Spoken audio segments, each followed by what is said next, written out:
Okay, welcome to another video by Johnny. So this is unit 4, My Childhood, of my book, English Vocabulary V1.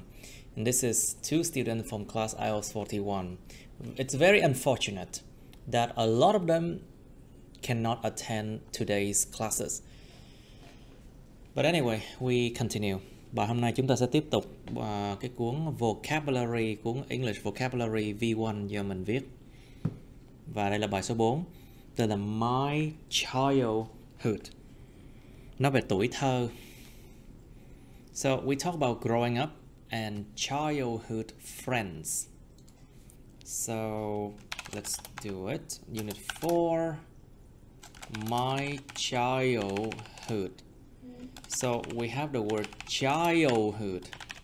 Childhood. Kéo dài nha các bạn. Hood. Childhood. Tuổi thơ của tôi. So childhood. Y ngắn L nè. I-L. So I-L. Child. Childhood. Childhood. Okay, and we talk about growing up là quá trình growing up, quá trình lớn lên, quá trình sinh ra, quá trình lớn lên. And we talk about childhood friends, những người bạn tuổi ấu thơ, những người bạn thời ấu thơ, những người bạn ngày xưa, thời ấu thơ. So now let's do growing up now, class. So Mr. Tu and Miss Yến, can you answer this question about yourself? Các bạn thử trả lời những câu hỏi này về bản thân các bạn xem. Number 1.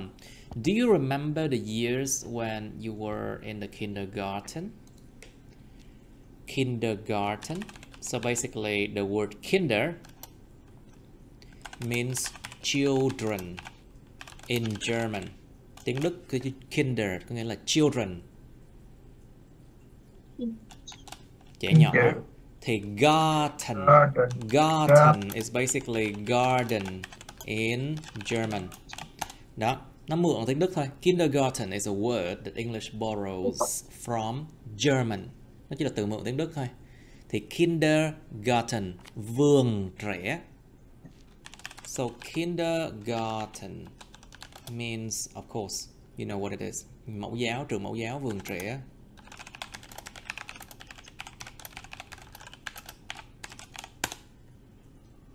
Okay, so do you remember the years when you were in the kindergarten?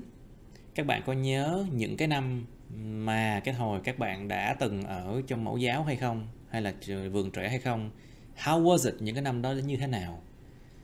Number 2, do you get along well with your brother or sister? To get along well with someone means hợp tính với ai đó, chơi hợp với ai đó, chơi hợp với ai đó. Do you get along well with your brothers or sisters? Các bạn có hợp tính với lại những người anh em hoặc là chị em của các bạn không? Brothers or sisters. Cái từ sister này các bạn hay đọc sai lắm luôn nha. Đọc là sister chứ không phải là sister hoài. Các bạn hay đọc là sister hoài. You always pronounce it wrong, like sitter. What is sitter? A sitter is basically babysitter. Babysitter là người trông trẻ, hay còn gọi là mẫu gia, cái người trông trẻ, cái người được gọi là thuê để mà trông đứa trẻ, người trông trẻ, babysitter, bảo mẫu. Exactly. So sister is different, okay? Sister is different, okay? Sister means like younger sister or older sister. Có thể là người em nhỏ hơn hoặc là chị lớn hơn ha. Do you get along well with your brothers or sisters? Các bạn hợp tính với lại anh chị em của các bạn không? Number 3. Do you find anything difficult in your childhood? Bạn có thấy có cái gì đó, bạn có tìm thấy cái gì đó khó khăn trong cái tuổi ấu thơ các bạn hay không? To find something difficult. Gặp khó khăn. Gặp cái khó khăn trong cái chuyện gì đó. Gặp khó khăn trong chuyện gì đó. To find something difficult. Do you find anything difficult in your childhood? Các bạn có gặp bất kỳ một khó khăn nào trong cái tuổi ấu thơ các bạn không? So it means that, do you have any problems when you were younger? Do you have any problems when you were younger? Like for example, can you communicate well? Can you communicate well? Có giao tiếp tốt được hay không? Does your friends like you? Các bạn bè có thích mình hay không? Or do you have any problems? Like for example, some people they have difficulty making friends. Một số người họ có vấn đề trong chuyện là making friends, kết bạn. To make friends. Or some people they have problems with when they talk to the others. They can easily get angry. Can easily get angry. Dễ nổi nóng. Một số người có tính là dễ nổi nóng. Easily, you can easily get angry. Or is there any problems? Like for example, có một số người bị một cái vấn đề đó là về vấn đề dị ứng chẳng hạn. Vấn đề xã hội, vấn đề allergy and other kind of social problems. Okay, how were your school days? School nha, phải school nha, không có school nha. School. How were your school days? School days. Những ngày đến trường, những ngày tới trường của các bạn nó đã như thế nào? Like you should describe like was it happy? Did you find it interesting? Nếu bạn có thấy nó interesting hay không? Có thấy nó thú vị hay không? Vừa đi vừa khóc không? Interesting. Các bạn có thấy nó thú vị hay không? Did you find it interesting? So okay, so we have the word interesting and interested. So I need to explain that. Mình cần phải nói sự khác biệt với hai cái chuyện interesting, interested. So basically nó chia ra gọi là tính từ chủ động và tính từ bị động. So basically tính từ chủ động, active adjective, nó miêu tả bản chất sự vật sự việc. Bản chất sự vật sự việc. Và bản chất sự vật sự việc thường có đuôi ing.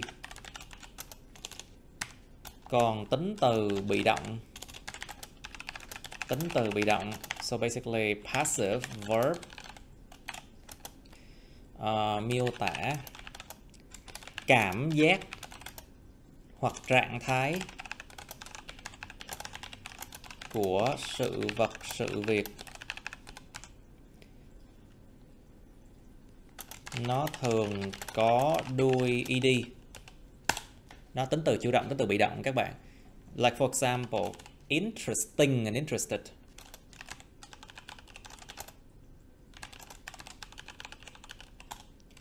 Exciting and excited. For example. Exciting and excited. Hello, Linh Phụng. Hello. Exciting and excited. Interesting and interested. Amazing and amazed. Đó, mấy cái dạng giống vậy đó. Like for example, like that. So, if you feel interested. I feel or I am interested in something. because I feel and I am interested in. Tôi đang cảm thấy điều đó thì tôi là interested in. Và hoặc là tôi đang ở cái trạng thái là interested in. And then I am in the state that I am interested in something. The football match is interesting because we are describing the nature, bản chất hoặc là thiên nhiên, bản chất. We are describing the nature of the football match.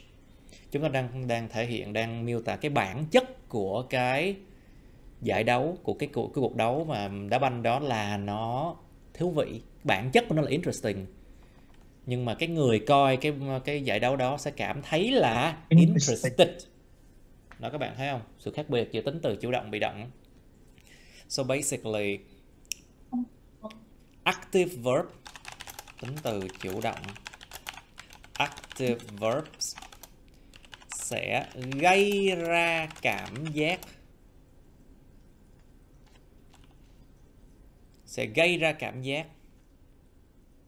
ở thể tính từ bị động ở người khác. Like for example, the football match is interesting. We are very interested in watching it. You see, cái giải đấu football thì nó mang tính là interesting, bản chất nó là interesting và nó gây ra cái cảm giác là chúng tôi interested in it.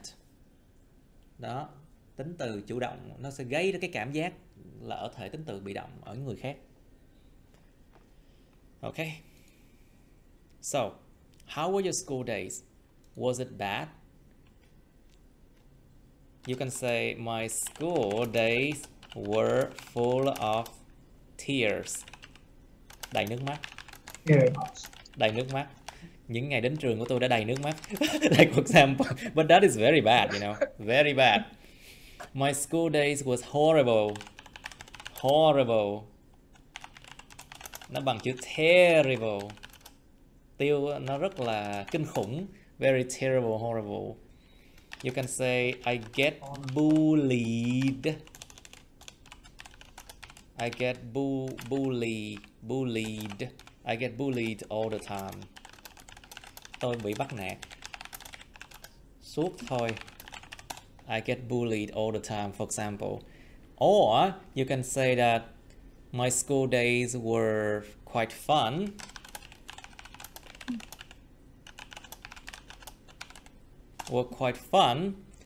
And full of joy. Đầy niềm vui. It depends on what you think, of course.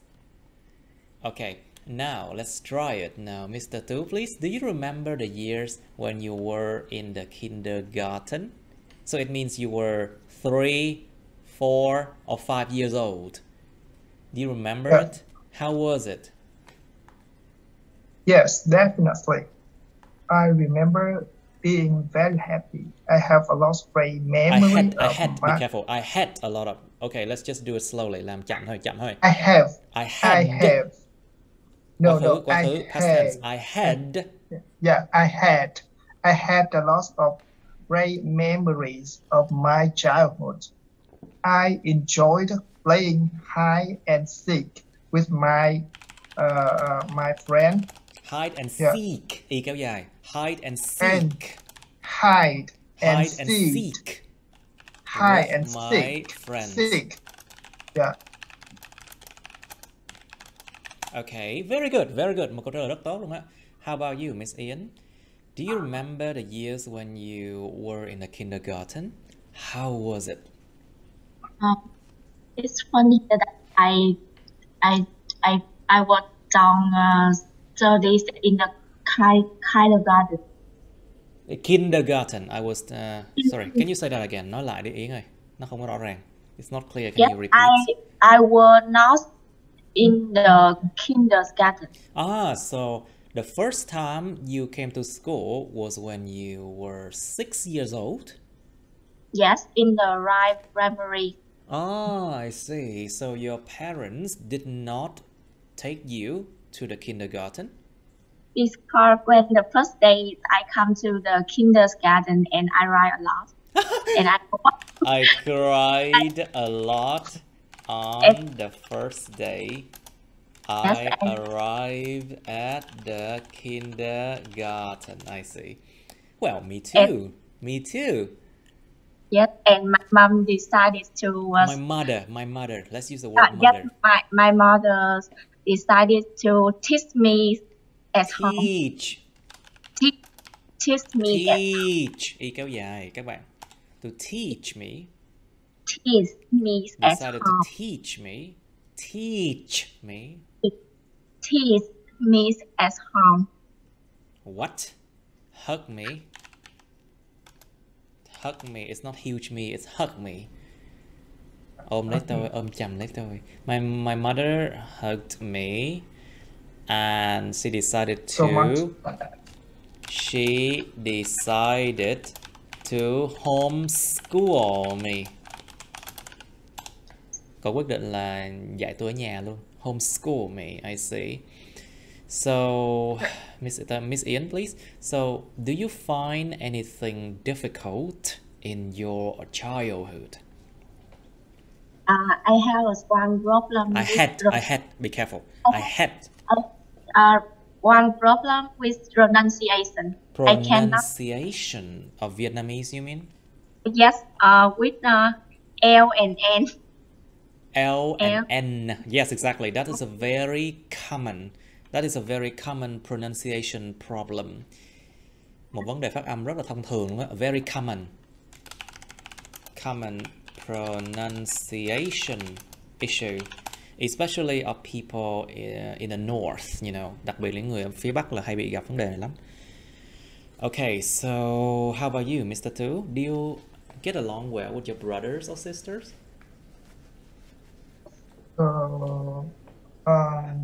I don't remember when I was young, but I personally believe that I get along with my sister. I got along well. I got along well with I get along well with my sister and my brother. So sometimes we argue a lot. Sometimes we argue a lot. To play toy and you fought your candy, brother or sister. Yeah. You fought. Fought. You fought your brother or sister. Yeah. Sometimes we fought over toys. Đánh nhau vì đồ chơi. Sometimes we fought over toys and food. Of course, and food too, of course. So, Mr. Tu, how were your school day? Was it good or was it terrible? To be honest,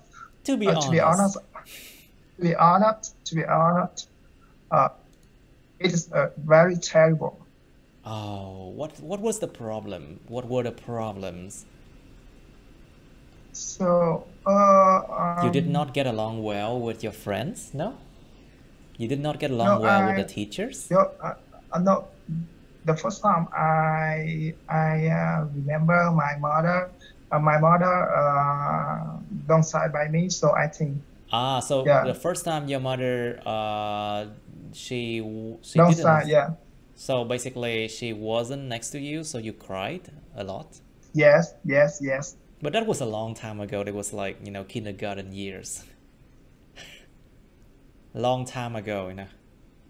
A long time ago. So, 4 hours. For 4 hours, and then when she came back to pick you up, what happened? Yes. Yeah. Okay, so when she came back to pick you up, khi bà quay lại để đón.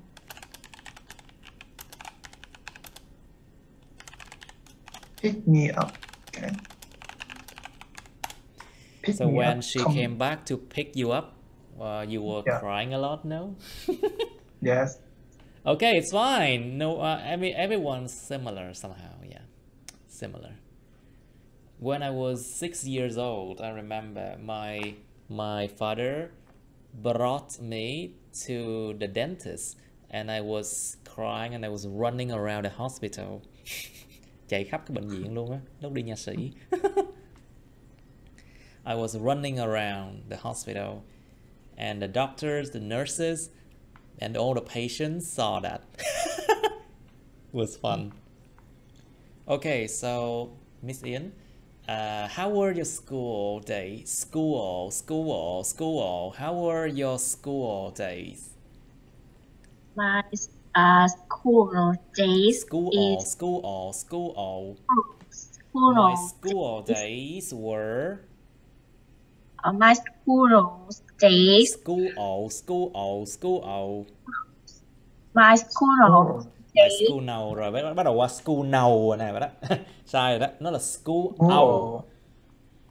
Careful. School out. Không phải school nào nha. Nó là school out. No, sai, không có N đó. Bình tĩnh. School out. School days. Đó, nó quen cái thói quen được gọi là school là chết rồi. See? It's not school. It's school out. School out. School out. School School out. out. School out. My school's out days. My school all day. My school out. School out. School out. Đánh dấu từ này để luyện tập thêm. Please mark this word so you can practice more. My school all days. My school's out day is social. Were. Past Were. tense. Quá khứ. Past tense. Were social. So, it was so, I see. So it wasn't that bad, ha? Không tệ lắm à? Holidays, I don't want to go to school. But my mom says to me that if I don't come to school, I will have to work. School. My mother said to me that if I did not go to school, I would. Câu tường thuật. It's a reported speech. So my mother said to me that, or my mother told me that if I did not go to school, I would something. Yes. Đánh cái số hả thầy?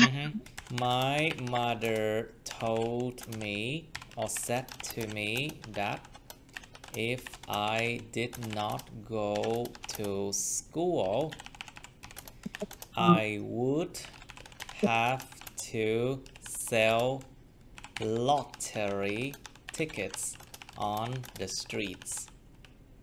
Tôi sẽ phải đi bán vé số trên đường. I would have to sell lottery tickets on the streets. It sounds terrible, but well, it sounds terrible, but that's what Vietnamese parents do. Xã hội Việt Nam nó vậy mà. That's what Vietnamese parents do. So tell me, okay, so how about your brother or sisters, Miss Ian? Do you get along well with them? I didn't get along well with my younger brother. You didn't? Yes, I didn't because you have to say no nha, phải nói no mới đúng nha. No, I didn't. No, I didn't get along well. No, I get along well with my I didn't get along well with my younger brothers. Younger brother. So what happened? What's the problem? Because our gap year is short. We just gap year. The gap year. So so basically the age difference. The age difference. Sự khác biệt về tuổi tác. The age difference between us. Just 2 years. Oh, just 2 years. There's no problem. Because we just like friends and we argue a lot. Argue. We argue. We argue a lot. For food and toys. I think brother and sister always argue. Yes. They always argue anyway. Yes, my mom told me because I feel that my mother and my dad don't love me. My mother and my father. Yes, don't love me as before because of my young brother. Oh, I see. So there is something I want you to know. This word. So the word sibling means brothers and sisters. You know that, right? Anh chị em, Yes. siblings. So we have the word sibling, rivalry. Rivalry. Sự đấu đá giữa anh chị em trong nhà.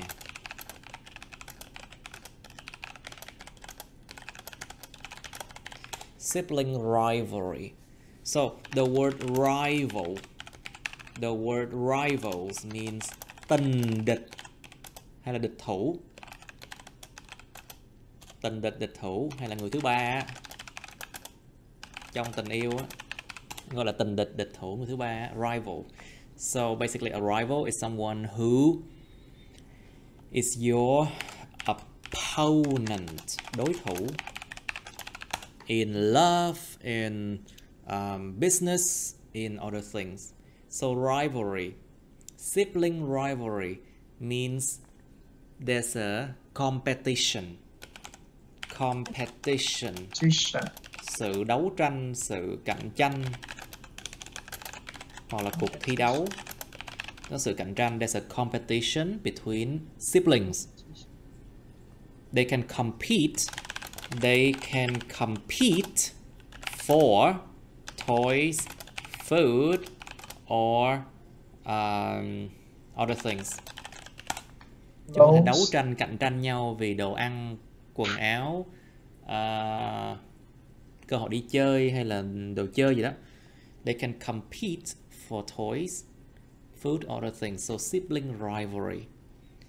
I see.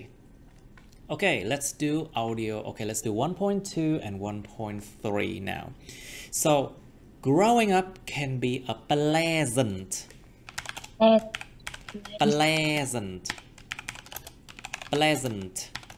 So the word pleasant means happy, vui vẻ, pleasant experience. So we have the word experience. Experience có hai nghĩa nha. So basically it means kinh nghiệm, không đếm được. So it's uncountable if it has this meaning. And another one is trải nghiệm, which is countable.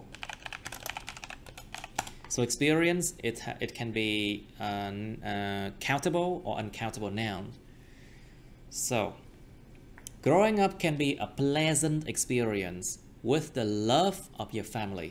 Cái chuyện lớn lên nó có thể là một cái trải nghiệm rất là vui vẻ với cái tình yêu của gia đình các bạn. Listen to a conversation and answer the questions below. Các bạn phải nghe cuộc đàm thoại này và trả lời những câu hỏi bên dưới. Okay, so we have a lot of questions here. Number one. So we talk about two people. The name is Lucy and Michael. Lucy and Michael, okay? They are talking to each other. Hai người tên là Lucy và Michael đang nói chuyện với nhau. So number one. Did Lucy's mother work part-time when Lucy was 1 year old? To work part-time, làm việc bán thời gian, tức là một nửa thời gian thôi, không phải là toàn thời gian. So to work part-time means you only work for like 4 hours per day, not 8. 4 hours per day only. It's not full-time. Không phải là full-time nha. So it's not full-time. Did Lucy's mother work part-time when Lucy was 1 year old? Yes, no, or no information. Mẹ của Lucy có làm việc bán thời gian khi mà Lucy 1 tuổi hay không? Có, không, hoặc là không có thông tin chuyện này. Number 2. Did the friends of Lucy's mother bring their own own, Own. own, Own. bring their own children, bring their own. Did the friends of Lucy's mother bring their own children to Lucy's home? Những người bạn của mẹ Lucy có đem những đứa con của họ đến nhà của Lucy hay không? Yes, no, no information. Number 3. When Michael cried,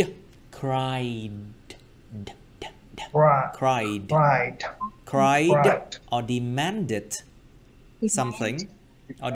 something, did Michael's mother agree with his actions when he was younger? To agree, agree, agree,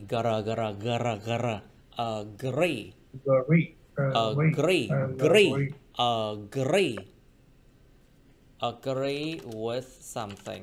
To agree with something means đồng tình, đồng ý với cái gì đó. Did Michael's mother agree with his actions when he was younger? Khi Michael đã khóc hoặc là đã đòi hỏi một cái gì đó. To demand something. Đòi hỏi cái gì đó. Khi Michael khóc hoặc là đòi hỏi cái gì đó thì mẹ của Michael có đồng tình với cái hành động của ảnh khi mà ảnh đã còn nhỏ tuổi hơn hay không? Khi anh còn nhỏ tuổi hơn hay không? Yes, no, no information. Number 4. Would Michael learn to know his limit? To learn to know the limit. To learn to know the limits. Học cách biết được giới hạn. Học cách biết được những giới hạn.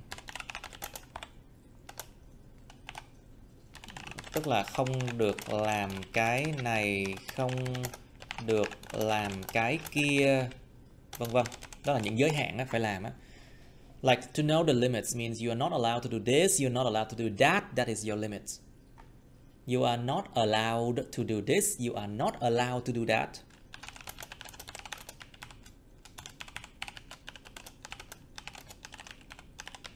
Không được làm cái này, không được làm cái kia. You are not allowed to do this, you're not allowed to do that. That is a limit.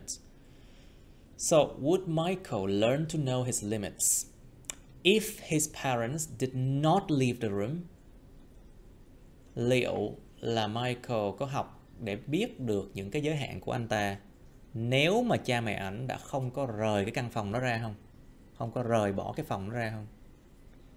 So basically, this one talks about how parents educate their children.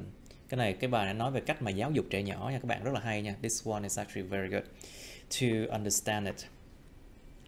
So, sometimes when the child cried and demanded a lot of things, what would the parents do? Đôi khi mà đứa bé nó khóc và nó đòi hỏi nhiều thứ thì cha mẹ làm gì? In the West, a lot of people, they just leave the child in a room and they leave the room. Just let the child cry. After a while, the child will understand that he cannot do that. Ở bên phương Tây nó vậy á, người ta sẽ thường là để đứa bé ở trong phòng mình vậy đi. Nó khóc, nó là kệ nó. Đến một lúc nào đó, nó sẽ hiểu được là cái giới hạn đó của nó không thể đòi hỏi hơn được nữa. So, the question asks, would Michael learn to know his limits if his parents did not leave the room? Leave, y kéo dài. Leave the room. Leave. To leave, y kéo dài nha. Leave, long y, leave. To leave, rời đi. Liệu Michael có biết được những cái giới hạn của anh ta nếu mà ba má ảnh đã không có rời phòng đi hay không? Yes, no, no, no information. Number 5. Did Lucy's parents take turns when taking care of Lucy and her younger brother? Những cha mẹ của Lucy có take turn không? To take turns means xếp hàng theo lượt để làm cái gì đó. Xếp hàng theo lượt để làm cái gì đó. To take turns means like you wait. You wait for your turn. To wait for your turn to do something. Chờ đợi đến lượt mình để làm cái gì đó. To take turn to do something. To wait for your turn to do something. Did Lucy's parents take turns when taking care of Lucy and her younger brother? Liệu ba má của Lucy có chờ đợi theo lượt khi mà chăm sóc Lucy và cái người em nhỏ tuổi hơn của cổ không? Người em trai nhỏ tuổi hơn cổ không? To take care of someone. Chăm sóc ai đó. Ok.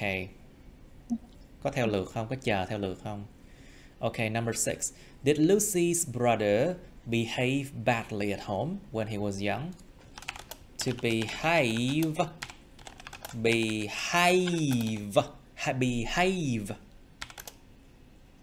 To behave badly. Hành xử, cư xử tệ. Cái người em hay là anh của người em của Lucy có hành xử cư xử tệ ở nhà khi mà cái người này còn bé hay không? Yes, no information. Number 7. Did Michael's father play with his children? Cha của Michael có chơi với những trò chơi với lại những cái đứa con của ông không?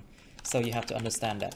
To play with someone means to invite them to play with toys. To invite them to play together. To play with you and with toys. To invite them to play with you and with toys. To play with someone là mời ai đó chơi với mình, mà chơi đồ chơi ấy nha, với mình á. Like for example, I play poker with James. Tôi chơi đánh bài với James. Chơi đồ chơi nha, mới là play nha. So if you want to say that you just spend time with someone, you say to hang out with someone. Hang out with someone.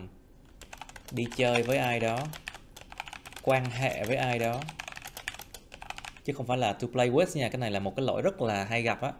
Not to play with, okay? When you want to say that you spend time with someone, you say to hang out with someone. For example, I will hang out with my friends tomorrow. Tôi sẽ đi chơi với bạn bè tôi ngày mai. Chứ không phải là I will play with my friends tomorrow nha. Be careful. It's not play with my friends. It's hang out with my friends, okay? Đây là một cái lỗi thông thường. This is a very common mistake. Okay? So, did Michael's father play with his children? Cha của Michael có chơi trò chơi với lại những đứa bé, những con của ông không? Yes, no or no information. And then 1.3 is the same audio files. You have to listen again to the recording. Nghe lại đoạn recording. And then read aloud the recording scripts. Sau đó đọc to ra cái recording scripts. Learn the words and expressions from there. Phải học được những cái từ. Learn the words and expressions from there. Phải học những từ và cái biểu đạt từ đó. So this is of course me. It was 2017, I guess. Bức hình này chụp mình hồi 2017 thì phải. Yeah. Okay, so let's listen, okay? And you have to answer this question. Nghe xong mà trả lời mấy câu này nha các bạn. Okay, share sound, stereo, audio file 4. Moment, please.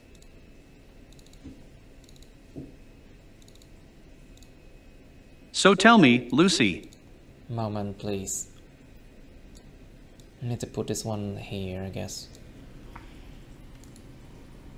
Okay, tăng âm lượng lên cho các bạn nè. Increase the volume for you. Ok, bây giờ nghe đầu tiên là nghe 90%, xong rồi 80%, xong nghe 100% lại nha các bạn.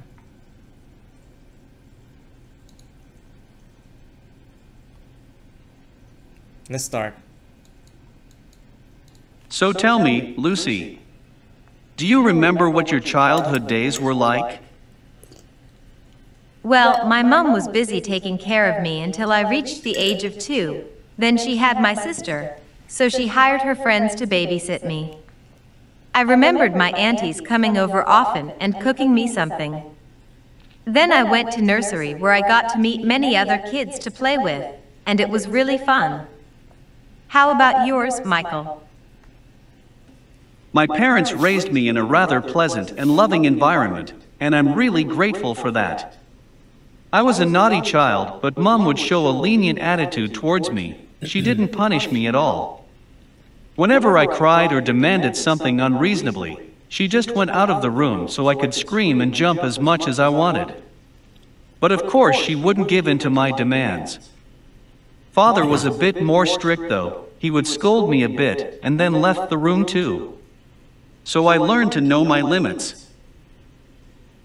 Talking about that, I remember not asking my parents for too much, just food and maybe for someone to play with me. I got sick quite often when I was a baby, so Dad used to spend the afternoon to evening to take care of me, so Mom can rest a bit before heading to work. My younger brother was a real pain to take care of though. He cried and yelled a lot, and that was so annoying when I was a kid. So, how did your father treat your sister and you though? My dad was always so busy with work, so normally we couldn't talk to him much. He had to look after the family business and then his school. But whenever he was home, he would buy new toys for us and sit with us for a while.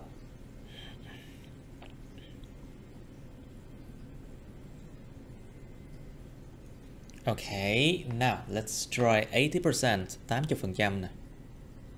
So tell me, Lucy, do you remember what your childhood days were like? Well, my mom was busy taking care of me until I reached the age of 2. Then she had my sister, so she hired her friends to babysit me. I remembered my aunties coming over often and cooking me something. Then I went to nursery where I got to meet many other kids to play with, and it was really fun. How about yours, Michael? My parents raised me in a rather pleasant and loving environment, and I'm really grateful for that. I was a naughty child, but Mom would show a lenient attitude towards me. She didn't punish me at all. Whenever I cried or demanded something unreasonably, she just went out of the room so I could scream and jump as much as I wanted. But of course, she wouldn't give in to my demands. Father was a bit more strict though. He would scold me a bit and then left the room too. So I learned to know my limits. Talking about that, I remember not asking my parents for too much, just food and maybe for someone to play with me.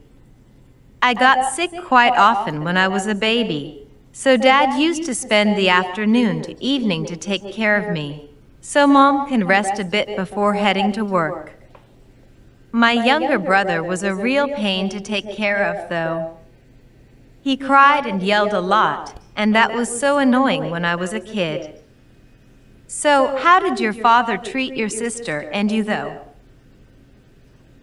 My dad was always so busy with work, so normally we couldn't talk to him much.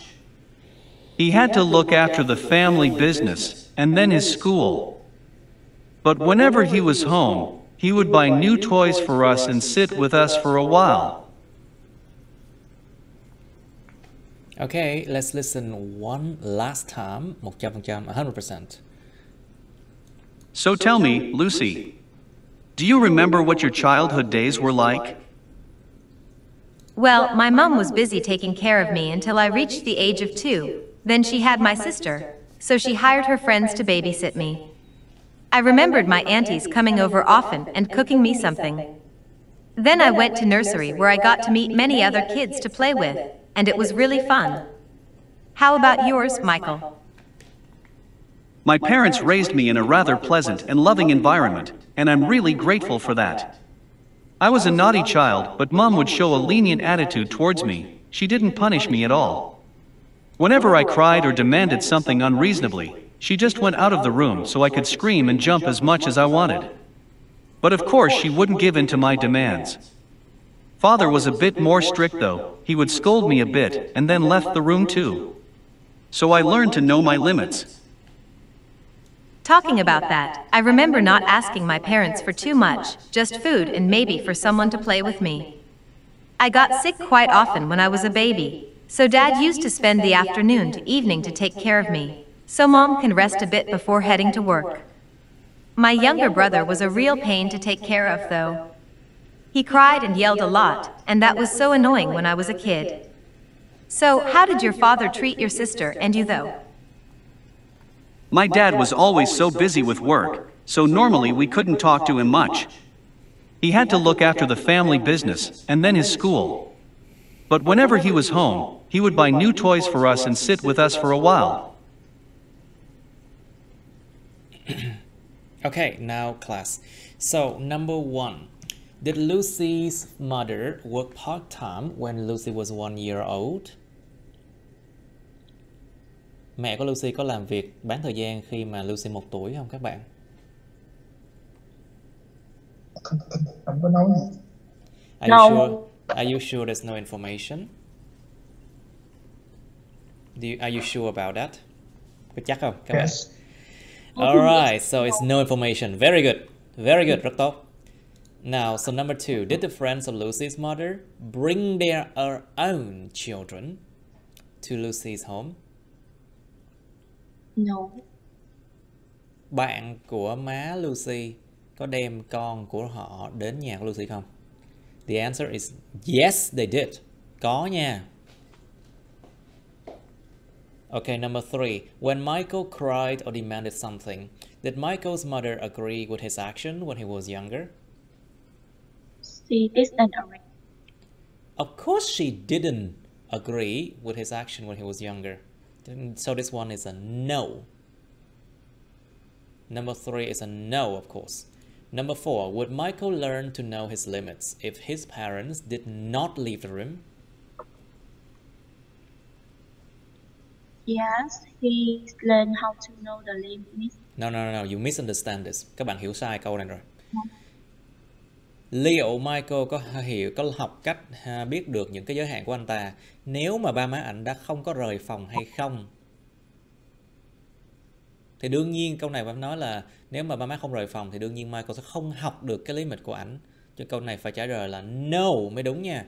Nó đối nghịch, nó khác biệt cái logic của người Việt Nam nha. Chứ không phải là yes đúng rồi đâu. Nó phải là dùng chữ no mới đúng. So the logic of Vietnamese and English is very different. So you have to understand that. So, of course, Michael would not learn to know his limits. So the answer should be no. Okay, it's a no. Cẩn thận với cái logic nha các bạn. Cái cách suy nghĩ người Việt và người nói tiếng Anh nó khác nhau lắm luôn á, cái chuyện này á. Mình phải nói là no. Nó sẽ không học được đâu. Chứ không phải là yes, câu này đúng rồi. Đó, mọi người hiểu cái vụ này nha. Làm ơn, please. This is important. You have to understand it's different in logic. Normally, Vietnamese people would be like, oh, yes, this question is right. Yes, you are right. But no. For this question, you have to answer no. Michael would not learn to know his limit. Đó, phải hiểu như vậy á. You have to understand like that. Chứ không phải là, câu này đúng rồi. Yes, là thôi chết rồi đó.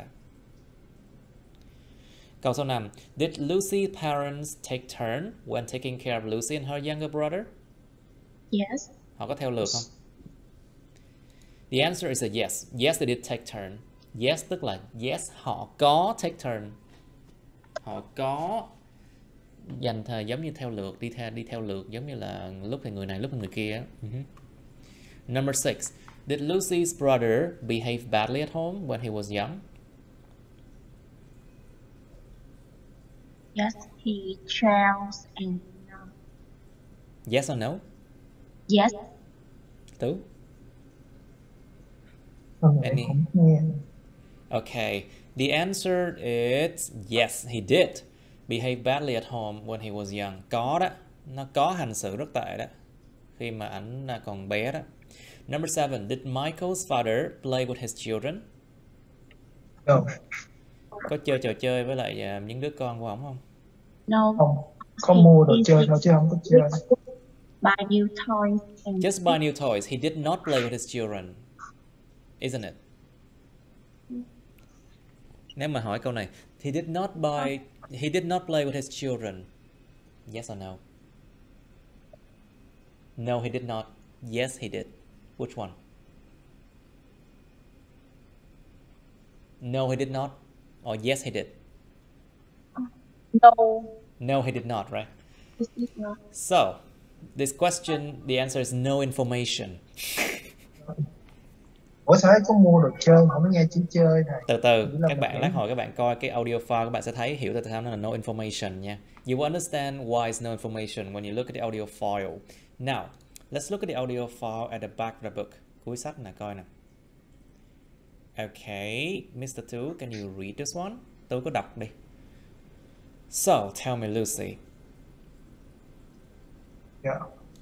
So, tell me, Lucy, do you remember what your childhood days were like? Childhood. Childhood. Your childhood days were like. What your childhood days were like? Vậy thì nói tôi biết đi Lucy, bạn có nhớ được những cái ngày tuổi thơ, những ngày thơ ấu của bạn như thế nào không? Well, my mom was busy taking care of me until I reached. Cẩn thận với cái kéo dài nha. Be careful with the long vowels. Until I reached the age of 2. Well, my mom was busy taking care of me Take, không có until take nha. Nó là take, make, take. Take, make là không được à. Đừng có lên giọng. Don't raise your voice like that. Don't raise your voice like that. My mom was busy taking care of me. My mom was busy taking care of me until I reached the age. Reached đó. Reached.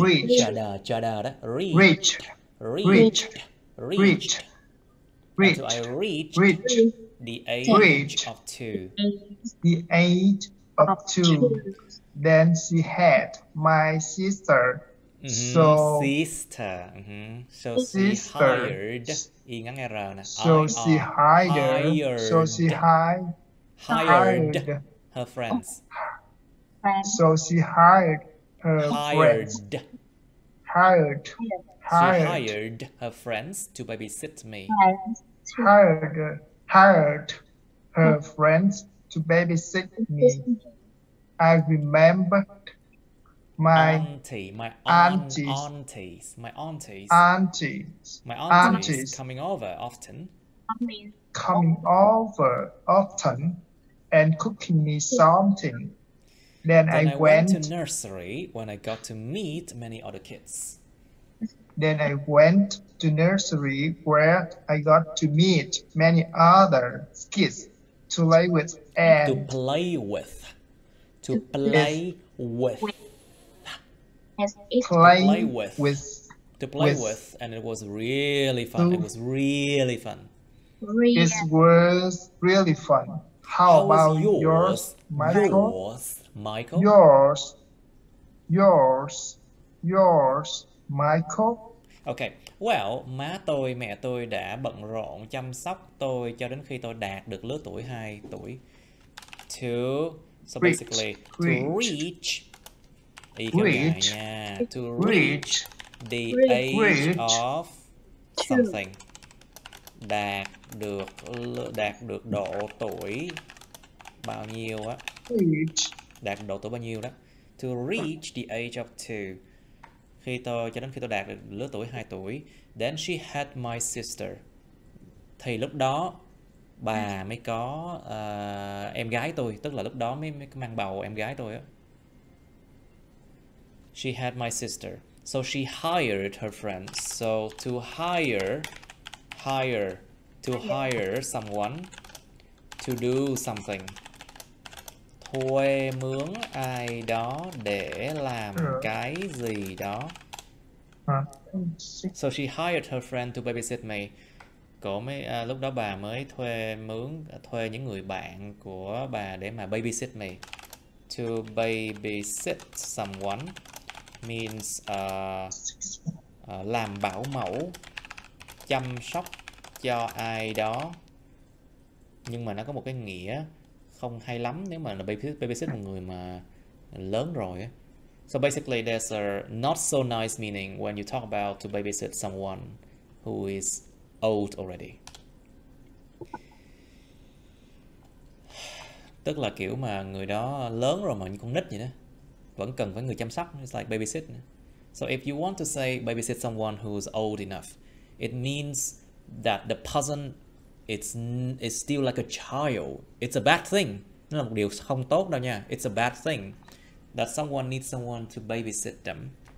Nên là vẫn còn trẻ con phải không thầy? Tính còn trẻ con quá, cần có người phải chăm sóc vậy, cần có người làm bảo mẫu vậy. It's not a good thing, không có tốt đâu nha. She hired her friends to babysit me. Cho nên lúc đó bà mới thuê những người bạn của bà để mà chăm sóc, làm bảo mẫu cho tôi. I remember my auntie. So aunt, my aunt, cô dì. Tôi nhớ những cái dì của tôi. Coming over often, to come over, đến nhà chơi hoặc là đến nhà để làm cái gì đó. To come over.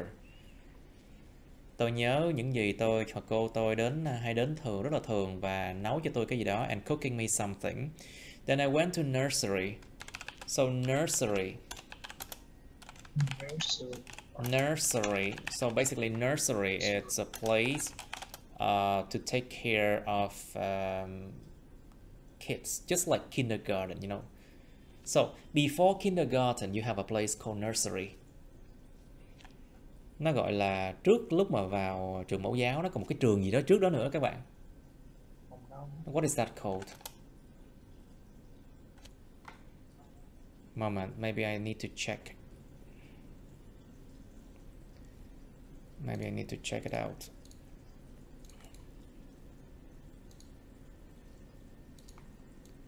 So nursery, it's basically, let's look at this word for a while. A place where young children and babies are taken care of while their parents are at work. Một cái nơi mà giữ trẻ thôi, nó chỉ là cái nơi giữ trẻ thôi. Nhà giữ trẻ chứ không phải vườn trẻ luôn á. So basically, chỉ là nó sẽ là dưới hơn cái nơi để giữ trẻ thôi chứ không phải là cái vườn trẻ luôn á. Nè, relating to teaching of children who are between the ages of 2 or 3 to 5 years old. So basically, it's similar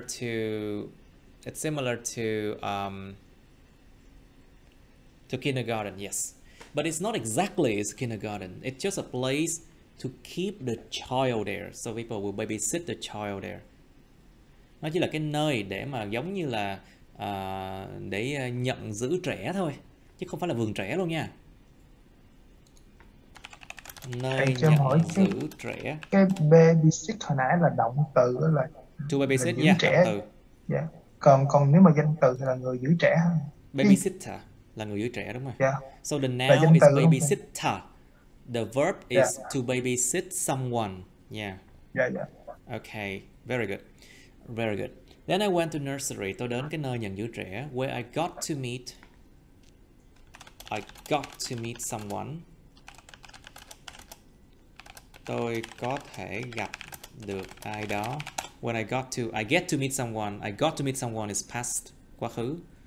I got to meet many other kids. Nơi mà tôi có thể gặp được nhiều những đứa trẻ khác. To play with. Để chơi trò chơi với nè. To play with someone nè. To play with someone, để chơi trò chơi với chúng. And it was really fun. Nó rất là vui. How about yours, Michael? Những ngày đến trường. Cái yours này là your childhood days nè. How about yours? How about your childhood days, Michael? Những ngày đến trường, những ngày mà còn thơ ấu của anh thì sao, Michael? Okay, Ian, please. My parents raised me. My parents raised me in a rather pleasant. A loving environment. And I'm really grateful for that. I am really, really Grateful. I'm really grateful for that. I'm really grateful for that. Grateful for that. Grateful. I'm really grateful for that. Grateful. Grateful. Grateful for that. I was a naughty child, but I was a Mom- naughty child, but mom would show a lenient attitude towards me. I was a naughty child. Naughty. Naughty. I was a naughty child. Naughty. I was a naughty. Naughty. Naughty. I was a naughty child. But mom would show A lenient attitude. lenient attitude towards me. She didn't punish me at all.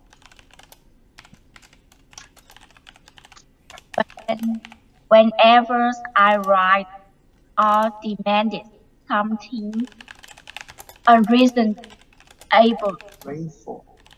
To be grateful.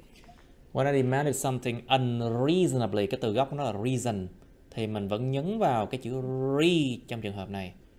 Cho dù bất kỳ cái gì nó gắn vào đi nữa, nó vẫn giữ cái quy luật nhấn âm của từ gốc. Reason thì là unreasonably.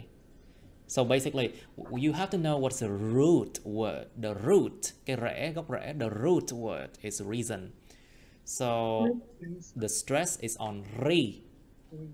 So it doesn't matter Reason. what prefixes or suffixes are there. You still stress on the word on the re. So unreasonably. unreasonably.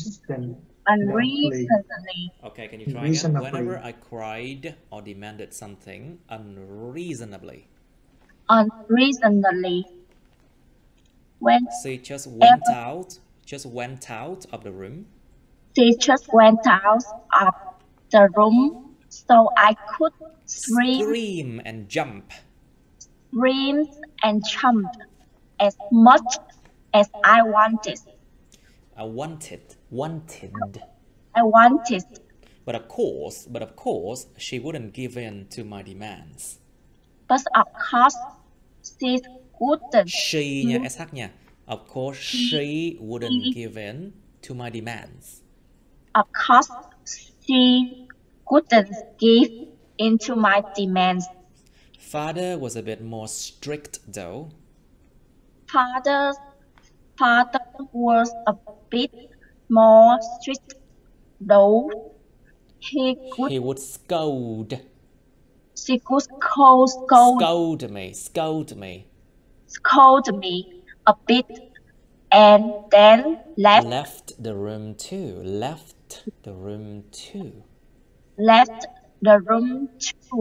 So I learned to know my limits. Okay, very good. Miss Yến, please practice more at home. Yến cần phải luyện tập phát âm hơn ở nhà nha. You need that. Rất là cần luôn á. Cái cơ bản của cái chuyện học tiếng Anh tốt là phải luyện tập phát âm tốt nha. Nó mới có thể nhớ được từ. Và đọc nhiều nữa cơ, mới có thể nhớ được từ này đi kèm từ kia. Mình không thể nào nói là em bận việc nhiều quá, em không có thể nào làm gì được. Không thể nào làm vậy được. Không thể nói vậy được nha. Phải bắt buộc phải luyện tập thêm ở nhà nha. You need to practice more at home, okay? Do not give any excuse. Just study more at home. No excuse. Không có lý do gì hết nha. Cứ phải luyện tập học thêm thôi. Ở nhà. My parents raised me so basically to raise someone. To raise someone means nuôi nấng ai đó. Nuôi dạy ai đó. In a rather pleasant and loving environment, trong một cái môi trường tương đối khá là vui vẻ và đầy yêu thương. A pleasant and loving environment. a rather pleasant and loving environment. Một môi trường khá vui vẻ và yêu thương. And I'm really grateful for that. I'm really grateful. Tính từ grateful. Biết ơn á. So the adjective grateful means like you appreciate someone. Biết ơn nghĩa appreciate. To appreciate someone means to be grateful for the help of someone. Biết trân trọng sự giúp đỡ người khác, tức là biết appreciate, biết trân trọng người khác. To appreciate someone, appreciate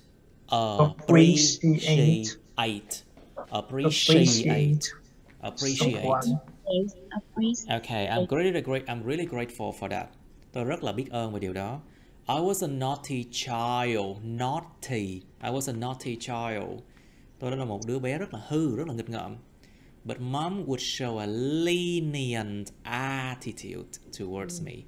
Nhưng mà má đã thể hiện ra một cái thái độ attitude mà rất là bao dung, lenient, hướng đến tôi, đối với tôi. She didn't punish me at all. Bà chẳng có phạt tôi gì hết. To punish someone.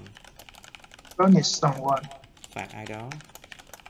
Whenever I cried or demanded something unreasonably. Bất cứ khi nào tôi khóc hoặc là đòi hỏi cái gì đó một cách unreasonably. So the word reason là lý do. Không lý do. Thì là reasonably là gì? Reasonable là nghe hợp lý. Nghe hợp lý. Reasonable nghe hợp lý nhỉ?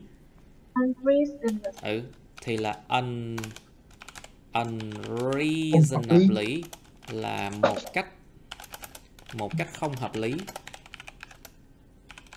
Khi tôi đòi hỏi có thể vậy là mình để từ not trên trước hay là mình dùng từ not được không thầy? Giống như not reasonable. When I demanded something not reasonable là được không thầy? Yeah, you can do that. You can do that. Tôi làm được nha. You can do that. When I cried or demanded something not reasonable, or you can say when I cried or demanded something unreasonably, đều bằng nhau cả. Yeah. She just khi tôi đòi hỏi hoặc khóc và đòi hỏi cái gì đó một cách không hợp lý. She just went out of the room nè. Bà sẽ chỉ là đi ra khỏi cái phòng đó. So I could scream. SR xong rồi Y kéo dài nè. Scream là la hét rất lớn. La hét rất là lớn. She would scream and jumped. To jump, nhảy lên. Vừa la hét vừa nhảy lên. As much as I wanted. Tôi có thể la hét và nhảy càng nhiều càng tôi muốn bao nhiêu thì tôi mới nhảy, tôi la hét as much as I wanted. But of course, she wouldn't give in to my demand. To give in means chiều theo cái gì đó. To give in chiều theo cái gì đó, hoặc là ở miền Nam người ta có câu là xuống nước á, xuống nước năn nỉ á, you know. Xuống nước năn nỉ, chiều theo ai đó. To give in to someone. To give in to something hoặc là someone. Chiều theo ai đó hoặc cái gì đó. Someone to do something hả thầy? Phải không? To give in to something. Nè, give in to my demands chẳng hạn. Bà sẽ không đương nhiên bà lúc đó là sẽ không có chiều theo những cái đòi hỏi của tôi. To give in to something hoặc là to give in to someone. Đừng có chiều theo nó nhé. Don't give in to her. Don't give in to her. Đừng có chiều theo con bé nhé. Don't give in to her. Don't give in to her. Don't give in to her demands. Don't give in to the demands. Đừng có chiều theo những lời đòi hỏi đó nhé. Father was a bit more strict though. Cha thì đã hơi là khó hơn nữa. Dù gì thì cha tôi cũng hơi khó hơn nữa. Strict, khó tính, hoặc là hà khắc. Nó bằng chữ harsh. Harsh, khó tính, hà khắc, strict. He would scold me a bit. Scold. To scold someone means To scold someone means la mắng ai đó. La mắng ai đó. Mắng ai đó. Mắng ai đó. To scold someone. Shout. Giống như từ shout, tịch shout. No. Shout là la vào mặt ai đó. Còn scold là mắng ai đó vì cái tội gì đó. Vì cái tội gì đó. Còn to shout means like you shout at the face, at someone's face for something. Shout at someone. Hét vào mặt ai đó. Nó khác nhau về nghĩa nha. Nhiều khi hét vào mặt ai đó vì lý do vớ vẩn nào đó. Nhưng mà còn to scold là mình la mắng ai đó vì cái hành vi không tốt của người đó. Nó khác nhau chứ. To scold someone means someone did something wrong and then you scold them. To shout at someone, it can be because of many reasons. For example, a child can shout at you. Một đứa bé có thể nó hét vào mặt mình. But for no reason. Chẳng vì lý do nào cả. But if someone did something wrong, they can be scolded. Một ai đó làm gì sai, họ vẫn có thể bị scolded, bị mắng. Bị ăn mắng. He would scold me a bit.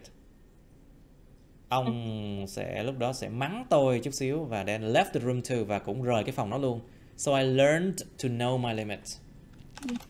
To learn to know my limits. Tôi đã học cách biết được các giới hạn của tôi. Learn to know my limits. Cái chuyện learn to know the limits nó cực kỳ quan trọng nha mọi người. Chứ không mà nhiều đứa nó hư lắm luôn á. Like it's very important to learn to know the limits. Otherwise you will produce spoiled kids. Nó dậy này nó cũng nhảy tưởng lên, ba mẹ bơ luôn, đi luôn. Nó có đứng dậy. Có nhiều đứa trẻ hư là do nó tạo ra là tại vì cha mẹ chiều quá, không biết được giới hạn. A lot of spoiled kids can be produced because the parents give in to their demands. To produce, sản sinh ra giống như là sản xuất ra luôn á. To produce spoiled kids. Alright, now Mr. Tu, please. Talking about that, I remember. Tiếp về Tú ơi. Talking about that. Talking about that, I remember not asking my parents for too much, just food, and maybe for someone to play with me. For someone to play with me. Play with me. I got sick quite often when I was a baby. I got sick quite often when I was a baby. So Dad used to spend the afternoon. Used to spend the afternoon to evening. Afternoon. Afternoon. Không phải là ùn đâu. No. Afternoon nó giống như á. It's like afternoon. Afternoon. Đúng rồi, very good. Afternoon to evening to take care of me. To evening to take care of me, so mom can rest a bit. Rest a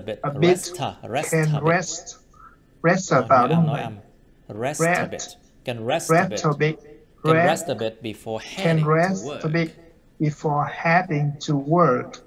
My younger brother was A real pain. Real was a real pain. Real pain. Real pain to take care of. Top. Was a real. Was a real pain. Nó không phải là real đâu nha, nó là real. It's real. Was a real pain to take care of. Real pain to take care of. Dough. Real pain to take care of dough. He cried and yelled a lot. He cried and yelled a lot. Yelled a lot. And that was so annoying when I was a kid. And that was so annoying when I were a kid. When I was a kid. So how did your father treat your sister and you though? So how did your father treat your sister and you? Y kéo dài. Treat your sister and you though. Treat your sister and longer e. How did your father treat your sister and you though? How did your father treat your father and you though? Your sister and you though. Sister and you though. Okay, very good. Talking about that, nói về cái chuyện đó, tôi nhớ rằng là đã không có hỏi ba má tôi quá nhiều, đòi hỏi quá nhiều. So, to ask someone for something. Đòi hỏi ai đó cái gì đó. To ask someone for something. Tôi nhớ là đã không có đòi hỏi ba má tôi quá nhiều thứ. Just food, chỉ cái đồ ăn thôi. And maybe for someone to play with me. Hoặc là maybe là có thể là ai đó chơi đồ chơi với tôi. Someone to play with me. Ai đó để chơi trò chơi với tôi. I got sick quite often. Tôi bị bệnh khá là thường xuyên. I got sick often. Tôi bị ốm, bị bệnh khá là thường xuyên.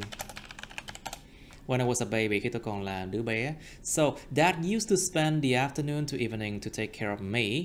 Cho nên ba đã từng là dành cái buổi mà từ trưa, chiều cho đến buổi chiều tối để mà chăm sóc tôi. So mom can rest a bit before heading to work. Để má có thể nghỉ ngơi chút xíu trước khi mà head to work. Động từ to head nha. To head to work means to go to work. Đi làm á. Head là cái đầu. Thì động từ to head là hướng tới. So head is this one. So to head means you are going somewhere. Hướng tới. Before heading to work. Trước khi má đi đến làm việc. My younger brother was a real pain. A real pain. Real. Các bạn để ý. Real pain.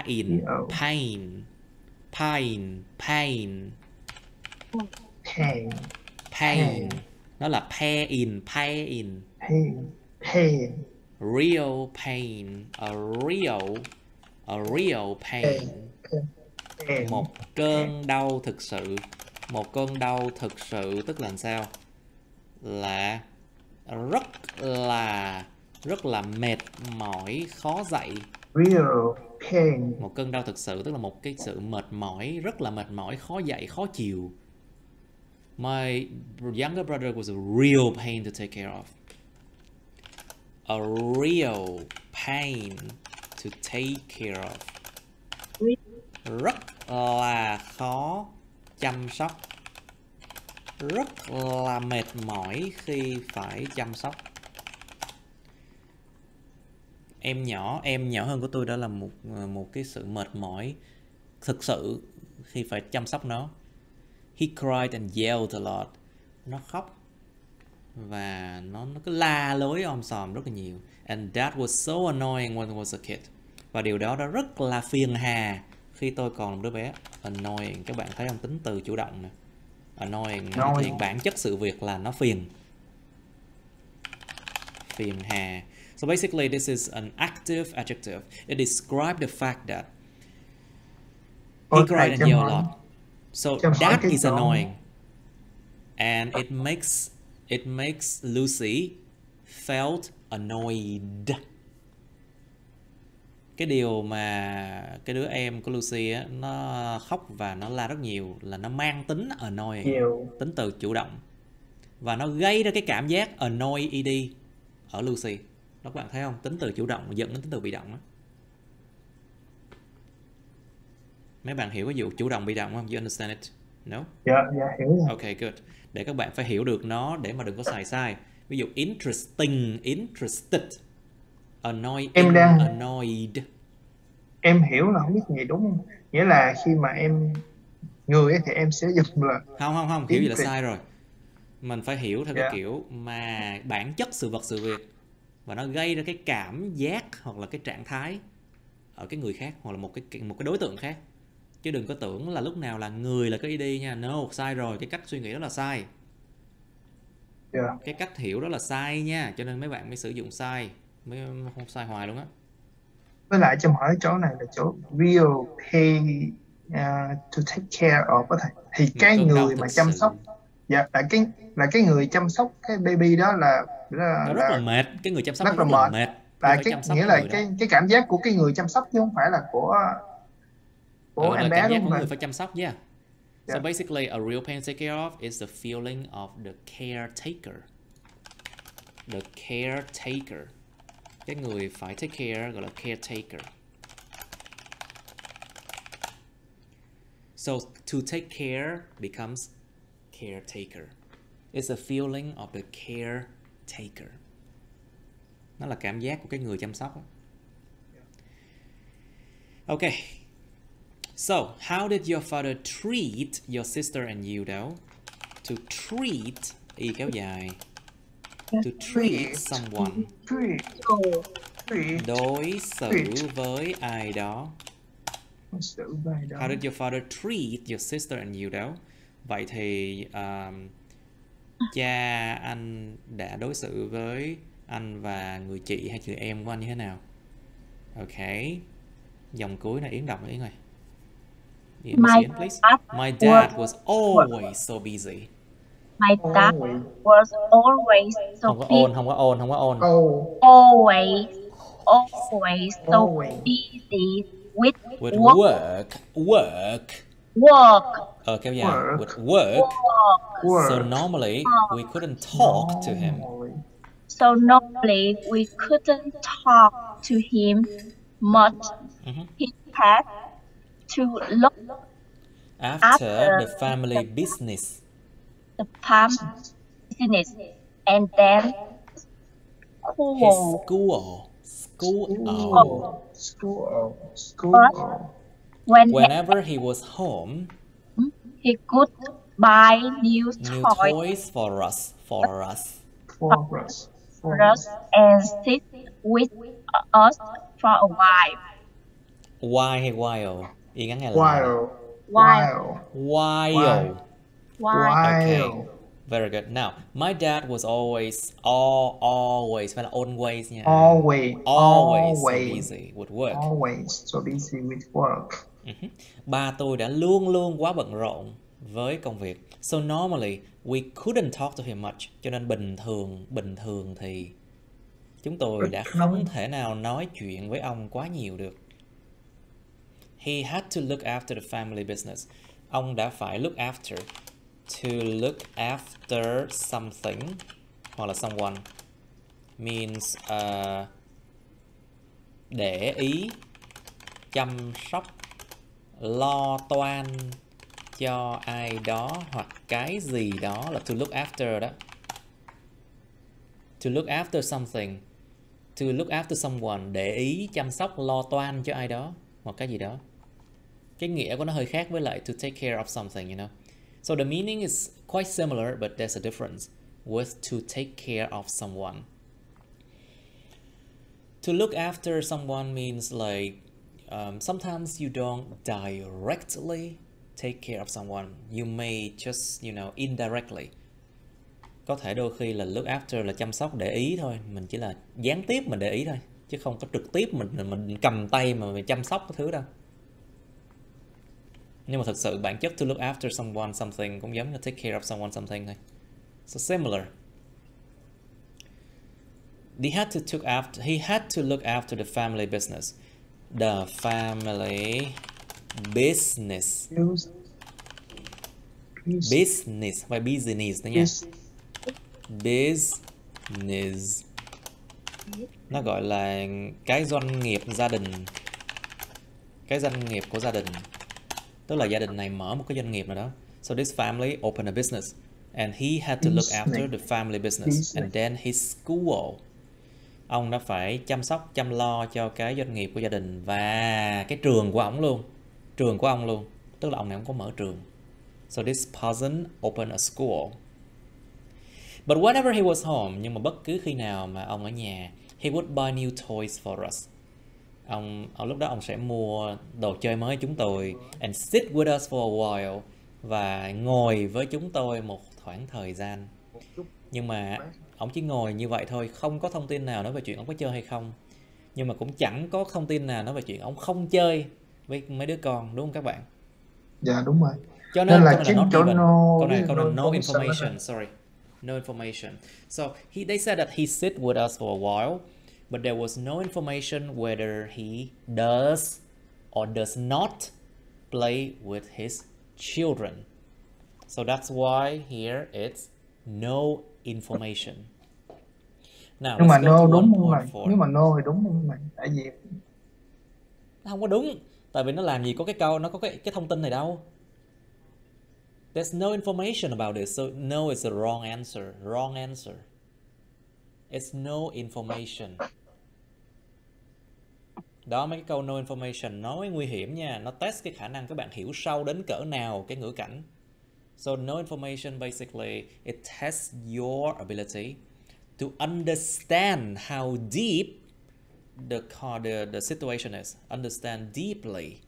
Hiểu sâu á, understand deeply the listening part. The context. The context. Ngữ cảnh.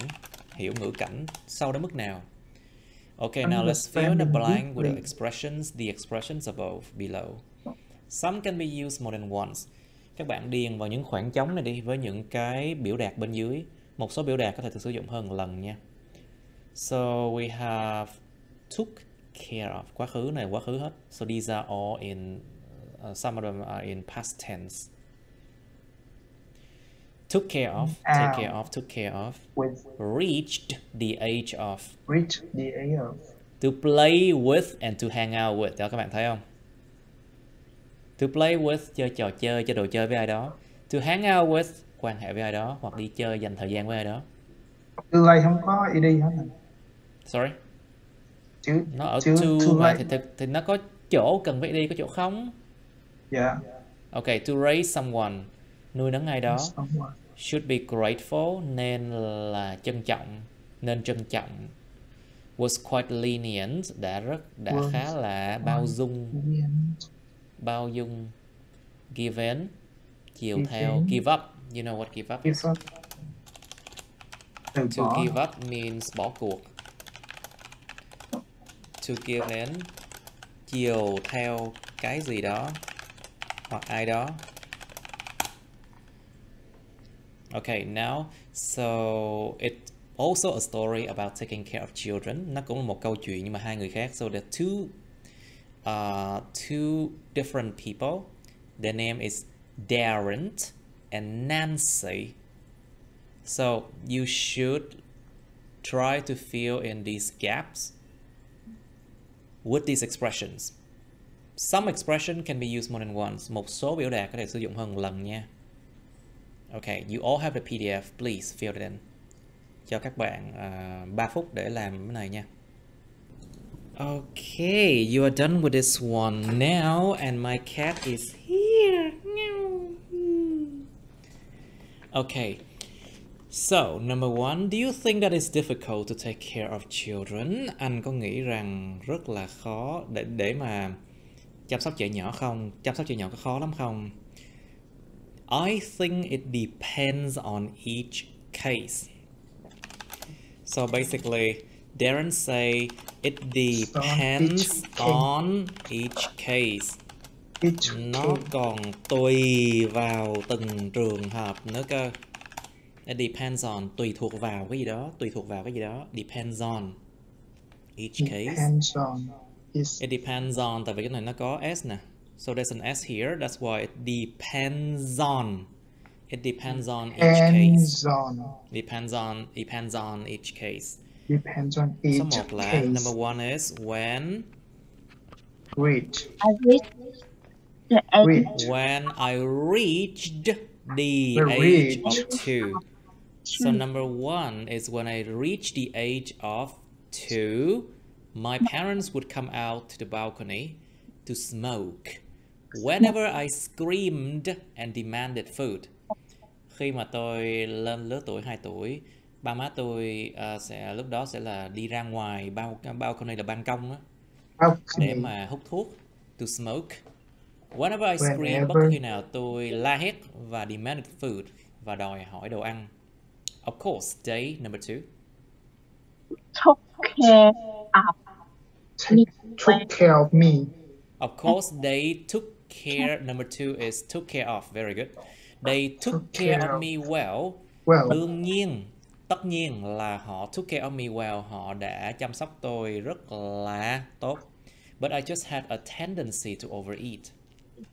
To have a tendency to do something. Có một xu hướng làm cái gì đó. To have a tendency. Overeat. So the verb is to tend to do something. Cái động từ nó là tend to do something, có xu hướng làm cái gì đó. Thì danh từ là tendency. The noun is tendency. The verb is tend. Have a tendency to do something. I just had a tendency to overeat. Nhưng mà tôi đã có một cái xu hướng là ăn quá nhiều.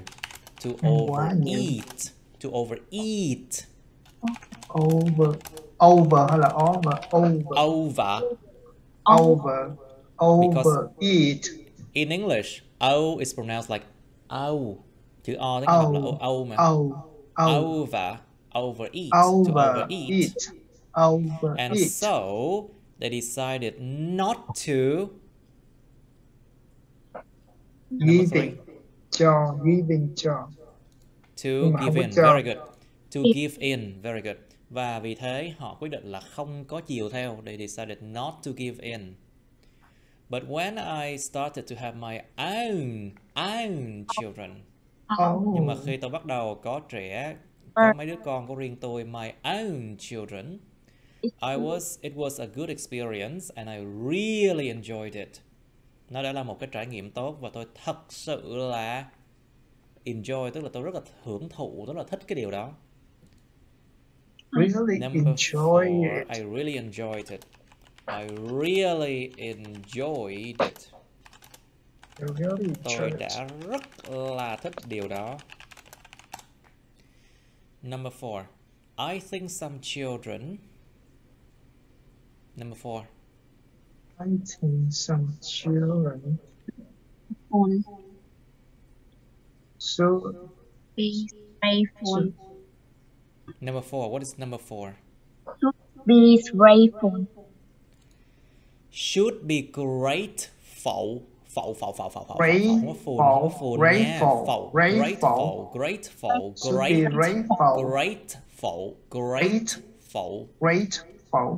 I think some children should be grateful for the care and the love of their parents. Danh từ hết á. Tôi nghĩ một số trẻ nhỏ nên là trân trọng, nên là biết ơn for the care and the love. The care, sự chăm sóc, and the love, tình thương của cha mẹ họ. Just yesterday I saw a 5-year-old girl Nó là cái cụm tính từ nè các bạn, để bổ nghĩa cho cái chữ girl là danh từ nè, cho nên nó phải có dấu gạch ngang, dấu hyphen như vậy. So hyphen là cái dấu gạch ngang để mà nó chia cắt các thành phần của một cái tính từ ghép. You know, so hyphen is there. A hyphen is there to separate different parts of a compound adjective. A compound adjective. Một tính từ kép hay từ ghép, tính từ ghép. Nó được ghép lại với nhau bởi những cái dấu hyphen này. A compound adjective. Okay, I saw a 5-year-old. Nó không có cái chữ S, không có số nhiều các bạn. Tính từ ghép thì thường không có số nhiều chỗ này. So basically, normally in a compound adjective, there is no plural form. Không có plural form, không có dạng số nhiều nha. I saw a 5-year-old girl screaming and crying in a supermarket when I was doing my shopping. Tôi thấy một cái đứa con gái mà 5 tuổi nó la hét và nó khóc ở siêu thị nơi mà tôi làm chuyện mua sắm của tôi. She wanted those pricey or pricey. It's the same thing. Đọc là pricey. Pricey, it's expensive. Mắc tiền. Pricey. She wanted those pricey Swiss milk chocolate bars.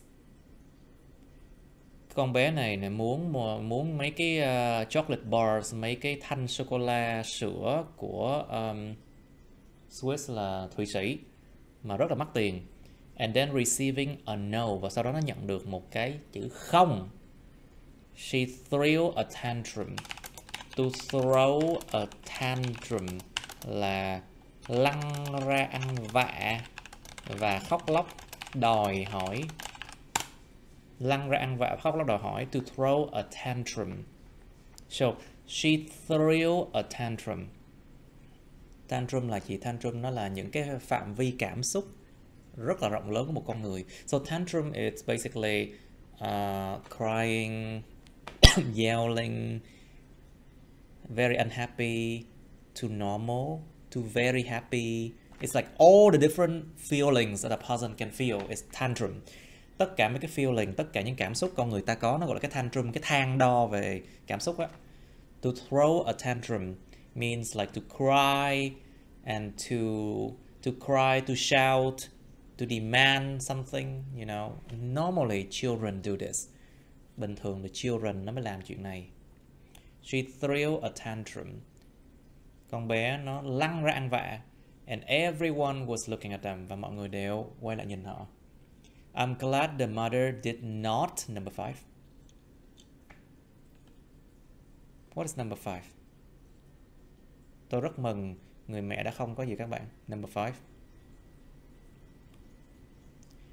Number 5 is give in. Tôi rất mừng vì bà mẹ đã không có chiều theo. Did not give in. What did she do then? Vậy thì cổ làm cái gì nhỉ? She didn't just let the child do that, did she? Cổ đã không có chỉ để cho cái đứa bé nó có làm điều đó.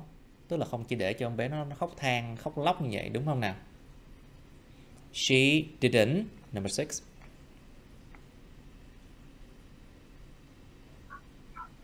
Cô đã không làm gì các bạn? Từ bỏ. Give up. Very good. Give up. Very 6. Number 6, give up. She didn't give up. Cô đã không có từ bỏ. And gave in to the child. Cô đã không có từ bỏ và đã chiều theo đứa bé đâu. So basically, tại sao cái này give up lại là thì hiện tại đơn, mà cái này gave in là hiện tại quá khứ? Tại vì sao? Cái didn't give up này nó đi là một thứ. Còn cái gave in này nó không hề chịu ảnh hưởng của chữ didn't nha. Cho nên là cổ đã không có bỏ cuộc. Và sau đó là cổ give in. Và sau đó là cổ chiều theo. Chứ không phải là cổ đã không bỏ cuộc và không chiều theo. You understand what I mean, right? Các bạn hiểu ý thầy không? Yeah. You understand why give in here is in present tense, but gave in here is in past tense? Because It means she didn't give up. But then she gave in. Okay. The security guard asked her to calm the kid down. Cái người nhân viên an ninh á, đã yêu cầu bà này là làm cho đứa bé nó yên lặng xem nào. To calm the kid down. To calm someone down means làm cho ai đó bình tĩnh lại, làm ai đó ngưng khóc. To calm someone down means to stop someone from crying. To stop someone from crying. I said, I'm just telling my cats to not do that. I have very spoiled cats. Tôi có những con mèo rất là hư. They pee all the time. Đái suốt ngày luôn á. Đái bậy suốt ngày luôn á. They just pee all the time, everywhere.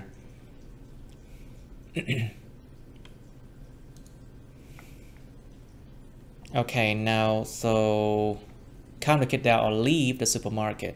Hay là rời cái siêu thị này. So she dragged the spoiled kid. The spoiled tính từ này. The spoiled kid is an adjective. Đứa trẻ hư. To drag someone out. Drag someone out like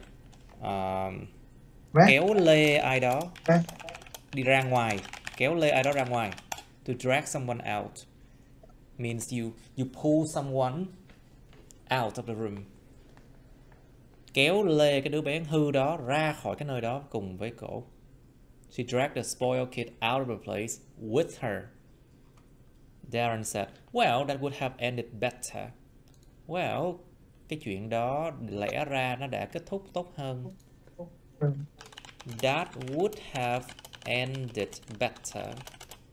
Chuyện đó lẽ ra đã kết thúc tốt hơn, tốt đẹp hơn. If she had, nếu mà cổ đã có gì các bạn? Cổ đã làm gì? Nuôi. Raised. Number 7 is raised. Very good. If she had raised the child more carefully. Nếu mà cổ đã nuôi nấng cái đứa bé đó cẩn thận hơn. Kids these days are exposed to so many things. Những đứa bé ngày nay nó bị phơi bày ra, bị tiếp xúc với quá nhiều thứ. To expose means phơi ra. To expose là phơi ra, tiếp xúc với cái gì đó.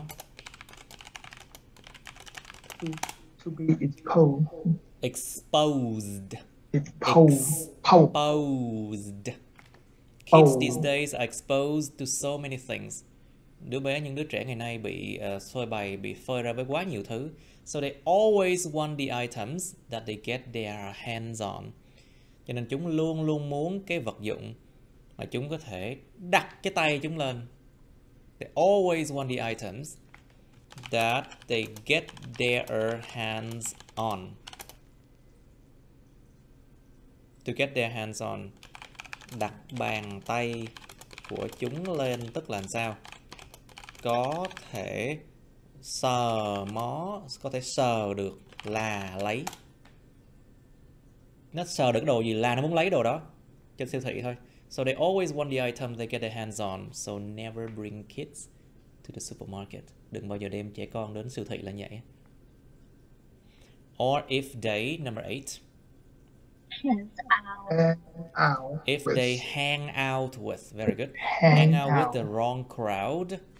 Nếu mà chúng đi quan hệ, đi chơi với lại những cái đám đông mà sai lầm, tức là những đứa bạn xấu á. The wrong crowd means bad friends, bạn xấu. Or a bad group of friends, hoặc là một cái nhóm bạn xấu. They could become extremely spoiled. Chúng có thể trở nên rất là hư hỏng. Spoiled, hư hỏng. Family is Về tất cách. Extremely spoiled. So extremely means very, okay? Nó gần như là chữ very, it's like very. Extremely here is like very spoiled. Extremely. Very spoiled. Okay, very good. Now let's read this one. Miss Ian, can you read this one? To play with someone or somebody. To play with someone, somebody is to get involved in a particular game. Particular. A particular game. Particular. Game and activities and spend time playing that game with someone. Spend time playing that one with someone. Okay, that game with someone.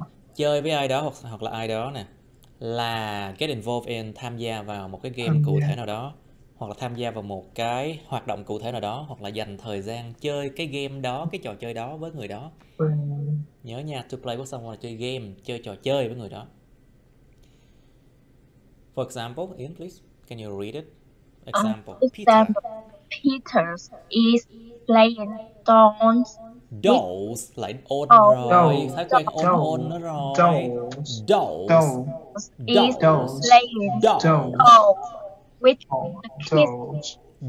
with the kids next door. Dolls with the kids next door. Kids with the kids next door. With the kids next door. Okay, ví dụ Peter đang chơi búp bê dolls với những đứa bé cạnh nhà. Okay, to hang out. Tú, please. To hang out. To hang out, to spend a lot. Hang out. To hang out. To spend a large amount of time. Is to spend a large amount of time in a place or with someone. Example, I am gonna mean going to. Gonna mean going to. I am gonna hang out at the local pub. Yeah, I'm gonna hang out at the local pub with my friends. Not, I'm gonna play with my friend at the local pub. We should definitely hang out more. Definitely hang out more. Do you hang out with the wrong people again? Do you hang out with the wrong people again? Not do play with the wrong people again. Now, to hang out là chơi với ai đó, là quan hệ với ai đó, là dành một khoảng thời gian lớn ở một cái nơi nào đó hoặc là với ai đó. To hang out có thể nói là mình ngồi ở một cái chỗ nào đó một khoảng thời gian khá dài, hoặc là chơi với ai đó là giống như là quan hệ bạn bè với nhau á.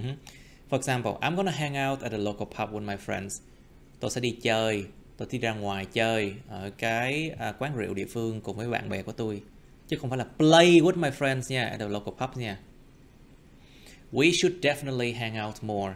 Chúng ta chắc chắn xác định luôn là nên đi chơi nhiều hơn. We definitely should hang out more, which means we should definitely spend time with each other more. Spend time with each other. Spend time with each other more. Nên dành thời gian nhiều, chúng ta nên dành nhiều thời gian với nhau hơn. Spend a lot of time. Yes. Do you hang out with the wrong people again? Còn quan hệ bạn bè với người xấu lần nữa hả? Chứ không phải là do you play with the wrong people again, ok? Cái này có lỗi sai rất hay gặp của người Việt luôn á. This is a very common mistake that Vietnamese people often make. Now let's do 1.5. Answer these questions aloud. Bây giờ các bạn phải trả lời những câu hỏi này về bản thân nha. Nói to ra. Try to use the phrase or phrasal verbs you've learned in exercise 1.4. Phrasal verb means verb plus preposition. Động từ cộng giới từ đó, gọi là phrasal verb. Và dùng những cái cụm mà mình đã học ở bài 1.4 để trả lời những câu hỏi này. Number 1. When did you learn to crawl?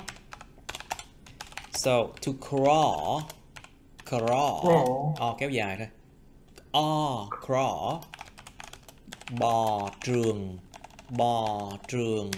Crawl. To stand. Crawl. Đứng. To walk. Nhớ không? Kéo dài không? To walk. To talk. Kéo dài. Talk. To ride a bicycle. A bicycle. To ride a bicycle. Lái xe đạp. To ride a bicycle. Lái xe đạp. To tie a shoelace. To shoelace. To tie a shoelace. Shoelace. Moment. Check this word out. Shoelace. Shoelace. Shoelace. Shoe, SH nè. Shoe, U kéo dài nè. Shoelace. Shoelace. Dài dài á. Cột dây dài hả thầy? Exactly. Shoelace. To tie a shoelace. Cột dây dày, biết cột dây dày. To take turns. Biết chờ tới lượt. Do you have siblings? When did you learn how to do these things? Lúc nào bạn đã học cách làm cái này, lúc mấy tuổi á? It's like, how old were you when you learned how to do these things? Number 2, do you have siblings, brother or sisters? Bạn có anh chị em không? Do you take good care of them? To take care of someone. To take good care of someone. Bạn có chăm sóc họ tốt không? Do you take good care of them? Bạn chăm sóc họ tốt không? Number 3. Did you fight your brother or sisters when you were a kid? To fight someone. Đánh nhau với ai đó. Do you fight your brother or sisters when you were a kid? Khi còn là đứa bé, các bạn có đánh nhau với anh chị em không? Did you cry a lot when you were a child? Các bạn có từng khóc rất nhiều khi bạn là còn bé không? Number 5. Did you get sick often? Bạn có bị bệnh thường xuyên không? When you were a kid, khi bạn còn bé. Okay. Can you answer this question, Miss Ian? When did you learn how to crawl, stand, or walk? I actually don't remember when I learned how to crawl, stand, or walk. But, Okay, nói từ từ lại Yến từ từ, nói từ từ lại. Try to speak slower. Again, please. I actually don't remember. Nói gần cái microphone lại. Try to be near to the microphone. Yes. I actually don't remember how to draw, dance, or walk. But the question asks when. Do you remember when? Like maybe 1 year old, 2 years old, maybe half a year. No, but it's special for talk. I was know how to talk when I was 3 I years. knew how to talk when I was 3 years old. Because it's too late for a kid to talk in 3 years old. 3 years old, I see. How about you, Mr. Tu? When did you learn how to talk and walk? Talk and walk. Yes, definitely. I remember when I were a kid. Yes, my mother practiced with me to talk and walk every day. So walk every day. Walk, I see. Walk. Yeah. How walk? Kéo dài phải Walk. nha. Walk. Walk.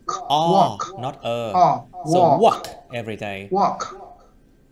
How about riding a bicycle? When did you learn how to ride a bicycle, Mr. Tu? Yes. When I 5 years old, my father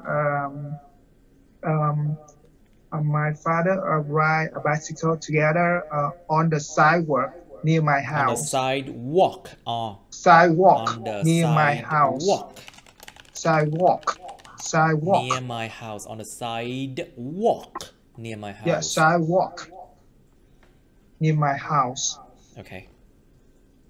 Right. Okay, so Miss Ian, when do you learn how to take turns? I learned how to take turns when my mom told with me and young brother explained to me and my young brother Told me nha, phải told with me nha. Told me told me and young brother that if we don't wait for our turns, no one of us will have anything. None of us will have anything. You have a very strict mother, yes. Yes. Okay, now, how about tying a shoelace? Mr. Tu, when did you learn how to tie a shoelace? I don't, to be honest, I don't remember.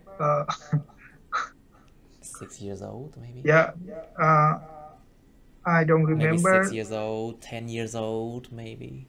Yeah, when Nhiều người đâu đi giày đâu, cho nên người ta đâu biết cột dây giày sao đâu. A lot of people, they don't know how to tie a shoelace because they don't even wear shoes. So sometimes I don't think it's that important, you know. Now, so let's go to number 2 now. So Miss Ian, please, do you have, okay, so you said you have Young brother. You have brothers, right? Yes. Or sister, right? Yes, brother. Okay, you have a younger brother. Do you take good care of your younger brother? I think that's instead of saying Instead of saying that I took good care of took good care of him. I think the best way to say that we grow up together. Okay, you grew up together. You grew up together. Grew up Past together. tense. You grew up together. Okay, you grew up together, I see. But do you take good care of him now? No. How about now? No? No. So he has to take care of himself now and his own family, right? No, just because my mother teach us that we need to responsible for. My mother taught us, quá khứ, past tense. My mother taught us that we needed. We need to responsible for ourselves. We need to be responsible for ourselves. Cho bản thân chúng tôi, số nhiều, plural. For ourselves, plural. Ourselves. I see. Okay, Mr. Tu, so did you fight your brother or sisters when you were a kid? Yeah. Honestly speaking, Yes. Honestly speaking, my sibling always fight. Always, yeah, always fight together. When Fight we each other. Always fight each other. Yes. Yes, when we were young. So sometimes we fought a toy and food. We fought over toys and food. Yes. It's normal, you know. Yeah. It happens. It's normal. It happens. Okay. So, Miss Ian, please, did you cry a lot when you were a child? No, maybe? Not a lot, but when I felt something, I will cry. So when I felt something, I cried. I see. Khi thất bại cái gì đó thì tôi khóc. Like for example, when I failed the IELTS exam, I cried. Don't do that, okay? Because you cannot fail the IELTS exam, but you might not get the score you want. Có thể không đạt được điểm mong muốn thôi, chứ không có fail được đâu. IELTS không có fail được đâu, chỉ có không đạt được điểm mong muốn thôi. Okay, don't worry. So, Mr. Tu, please, did you get sick often when you were a child? Yeah. When when I was young, I grew in loving family, so my parents took care. My parents took care of me. Took care of me well, so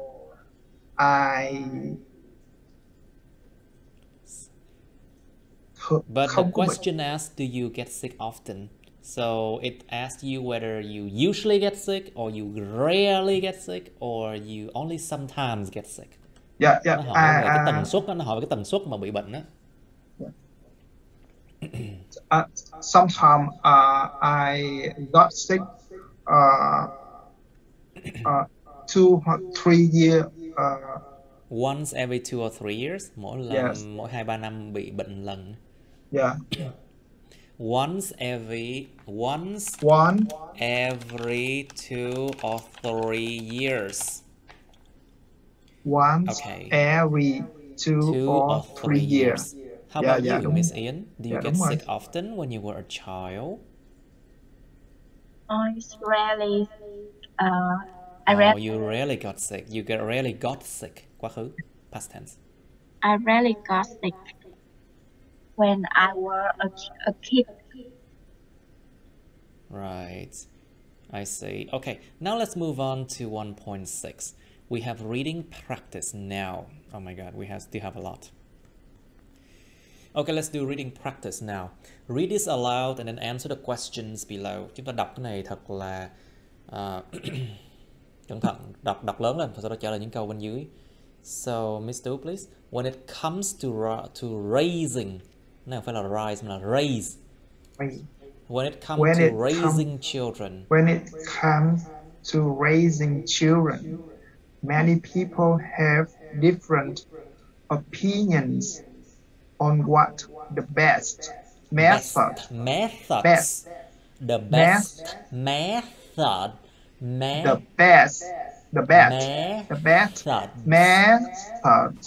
Could be. Some argue against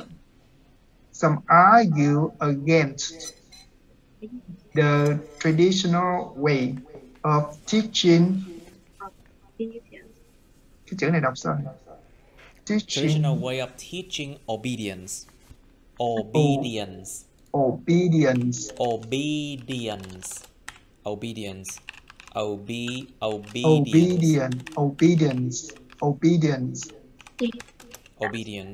Obedience là sự tuân lời, sự tuân thủ, sự nghe lời, sự tuân theo luật pháp hoặc là luật lệ.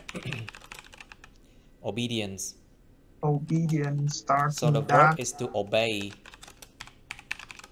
The verb is to obey. Obey someone or something. Tuân lệnh theo cái gì đó. Obey someone or something. So to teaching the traditional way of teaching obedience. Obedience. Stating that it hinders the creativity. Stating that it hinders the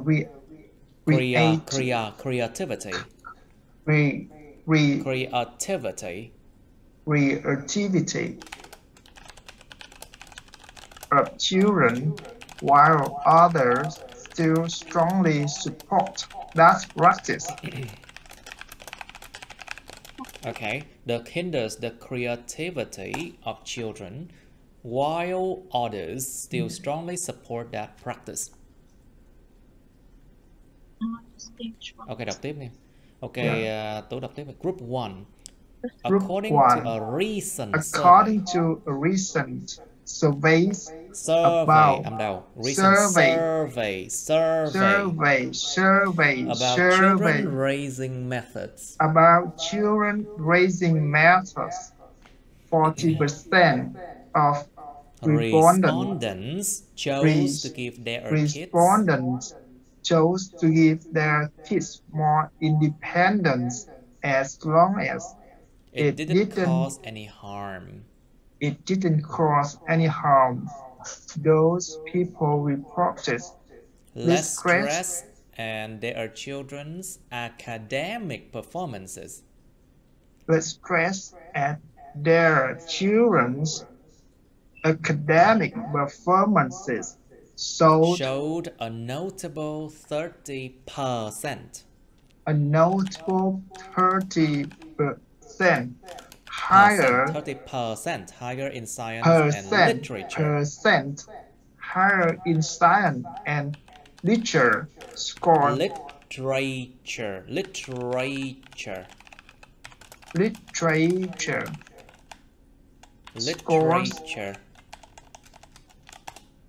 Literature scores compared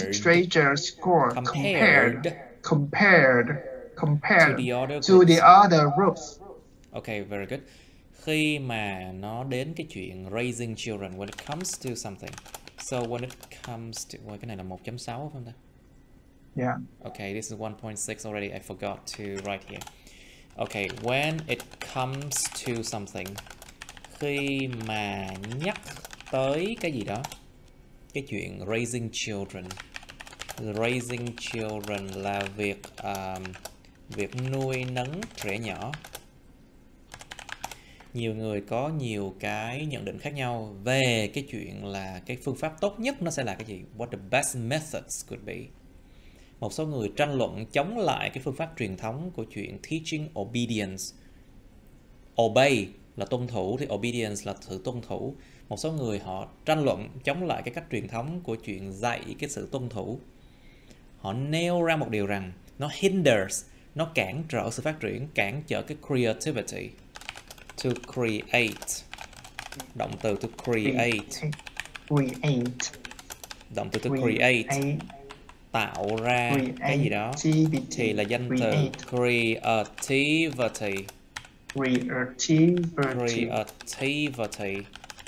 creativity. Sự sáng tạo. Sự sáng tạo. Of children. Creation. Sự tạo thành. Và we have the last one. Creative. Mang tính sáng tạo. Tính sáng tạo. Ok. Nó cản trở sự sáng tạo của trẻ nhỏ. Trong khi một số người khác still strongly support that practice. Một số người khác vẫn ủng hộ rất mạnh mẽ cái phương cách thực hành đó. Practice can have many meanings. Practice. Strongly support cách thực hiện hoặc là thực hành ủng hộ rất mạnh cái practice, cái cách thực hiện đó. Group 1 dựa vào một cái recent survey, một khảo sát gần đây về cái chuyện về những phương pháp raising children, là những phương pháp nó tính từ ghép nè, you see, compound children raising methods. Thì nó biến thành tính từ ghép, so it becomes a compound adjective here, so you have a hyphen, phải có dấu gạch ngang ở giữa. Hyphen. Dựa vào một khảo sát gần đây về những phương pháp nuôi nấng trẻ nhỏ, 40% của respondent, động từ to respond to something, someone. To respond, hồi đáp lại cái gì đó hoặc ai đó, thì là respondent. Respondent means the people who respond, người hồi đáp lại. 40% của những người hồi đáp lại chọn cách là cho con họ nhiều cái sự independence hơn. Động từ to depend on someone or something. Phụ thuộc vào ai đó hoặc cái gì đó. And then we have the word dependence. sự phụ thuộc. So, of course, independence là sự độc lập, không phụ thuộc. Independence. Cho con họ nhiều sự độc lập hơn. As long as it doesn't cause any harm. As long as something, miễn sao là it doesn't cause any harm.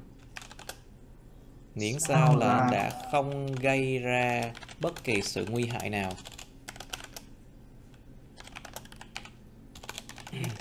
Cause any harm. Didn't cause any harm. Those people reported less stress. Những người như vậy, họ tường thuật là ít có căng thẳng và cái academic performance. Academic là về học thuật. Về học thuật, học vấn. Về học thuật, học vấn. Động từ to perform, thực hiện, trình diễn cái gì đó.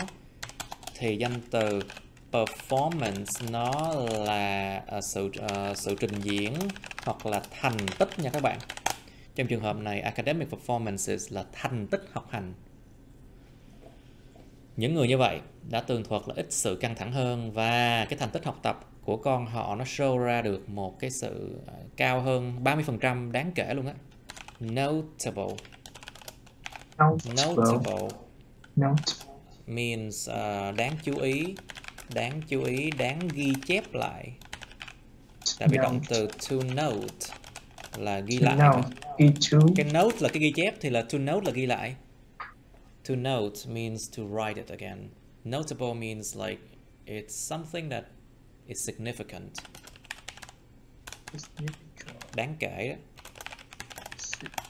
Một sự tăng đáng kể là 30% cao hơn về môn science và môn văn học, môn khoa học và văn học. Điểm văn học và điểm khoa học nếu được so sánh với compared, nếu được so sánh với những nhóm khác. Okay. Rồi, Yến please. However, 50%. However, 50% of the people he is surveyed agreed on having a few restrictions. Agreed on having a few restrictions. No. STR. Restrictions. Restrictions. Nào vẫn sai, không có restrictions. Phải mở rộng miệng ra được, phải mở rộng miệng ra mới được, mới nói câu STR đấy nha. Open your mouth.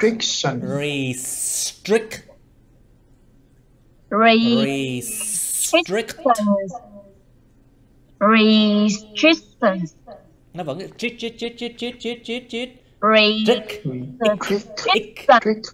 Restrictions. Such as a fixed bedtime and compulsory meal time. And a fixed bedtime and compulsory meal time. Meal time with the family. Meal time with the family. There seems to be a 50% increase. There seems to be a 50% increase. 50% increase in physical education. 50% increase in physical. Increase là sao em? Increase. Increase. In physical education.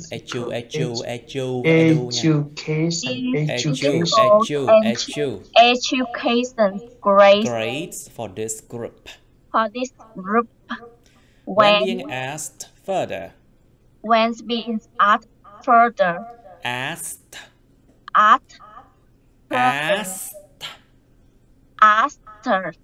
When being asked further. When being asked further. These families appeared to have a long tradition.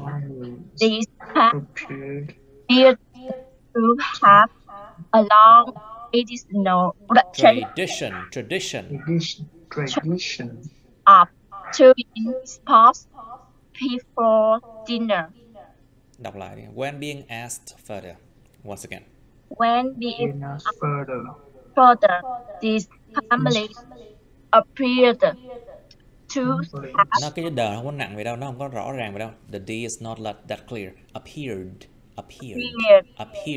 to have a long tradition. To have a long tradition of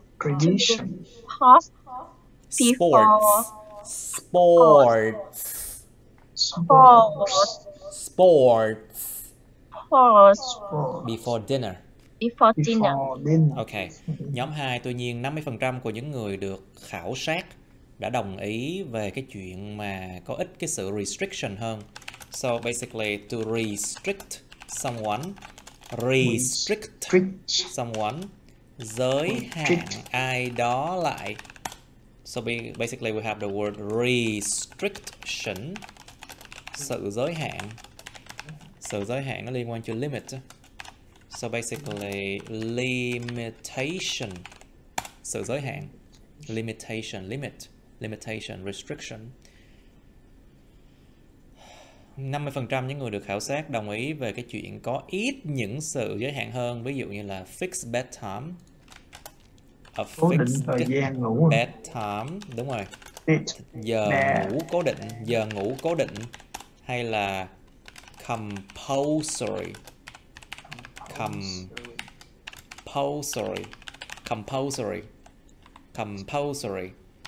It means bắt buộc. Meal time.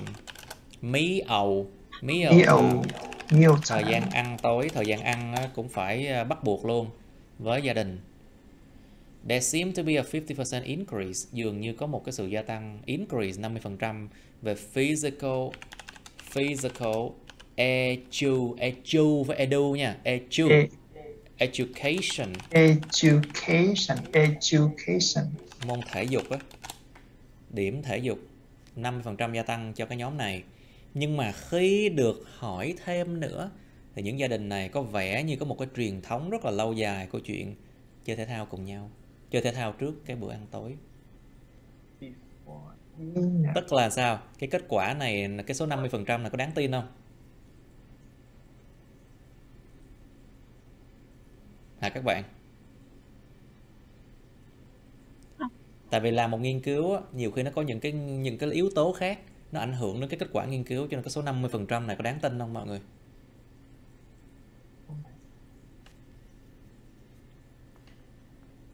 So this 50% increase might not be reliable. Nó không đáng tin lắm đâu.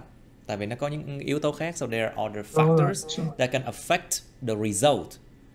Okay, group 3. Mr. Tu. The remaining 10% seemed to be quite traditional. The remaining 10% seemed to be quite traditional as they homeschooled their children in a rather strict setting. Waking up early at 6 o'clock to brush teeth. Waking up early at 6 o'clock to brush. Longer. 6 o'clock. 6 o'clock. 6 o'clock. 6 o'clock. To brush teeth. To brush teeth. Y kéo dài mà. Teeth. Doing physical exercise. In the front yard by 6:30 until 7 when breakfast was served. Studying and doing homework until 7 in the evening when the whole family, chữ H rất là whole, it's a very strong sound. The whole family gathered together for dinner. Family gathered together for dinner, and of course, a fixed fixed. Fixed. A fixed Fixed. bedtime at 9 o'clock. Bedtime at 9 o'clock. 9 There. o'clock. 9 o'clock. 9 o'clock. Nó nối âm đó. Link là Yeah. sound. Link 9 o'clock. 9 o'clock. 9 o'clock. 9 o'clock. Their children appear to be quite docile. Their children appeared to be quite docile. Docile. Docile. Docile. Docile. Docile. Docile. Docile. Docile. Docile. And obedient. Obedient. Obedient. Obedient. About performance. The kids. About performance. About performance. The kids scored roughly 20% lower in math 20% lower in math and 25% higher in history. 25% higher in history. But they solve Practical problems almost. Practical problems almost at the same rate as their peers. Their peers. Peer. So Peer. Peer means Peer. bạn đồng trang lứa. Peers. Nào, group 3. Cái 10% còn lại, remaining là còn lại, 10% còn lại dường như là khá truyền thống. Bởi vì họ homeschool, động từ to homeschool someone, dạy ai đó ở nhà suốt, không có đi tới trường. Họ đã dạy con họ ở nhà hết trong một cái tùy chọn khá là gọi là nghiêm khắc. A rather strict setting. Một cái kiểu, hay còn gọi là tùy chọn, một cái kiểu tùy chọn khá là khó và hà khắc. Dậy sớm 6 giờ sáng để mà brush teeth. To brush teeth. Đánh răng. Để mà đánh răng.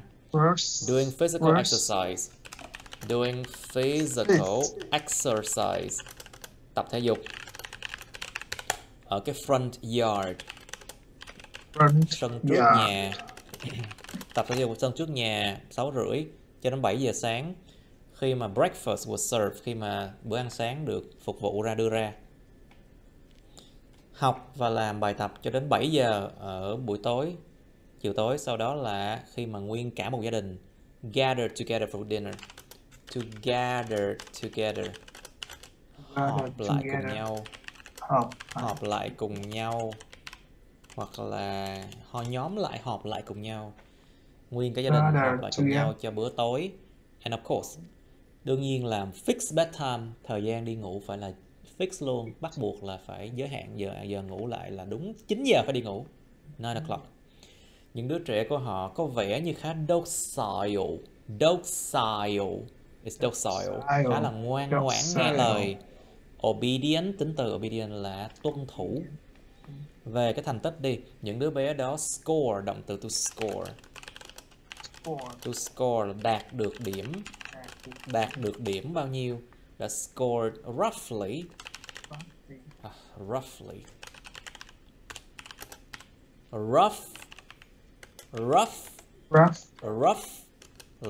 Roughly. Âm phà đúng không thầy? Sorry.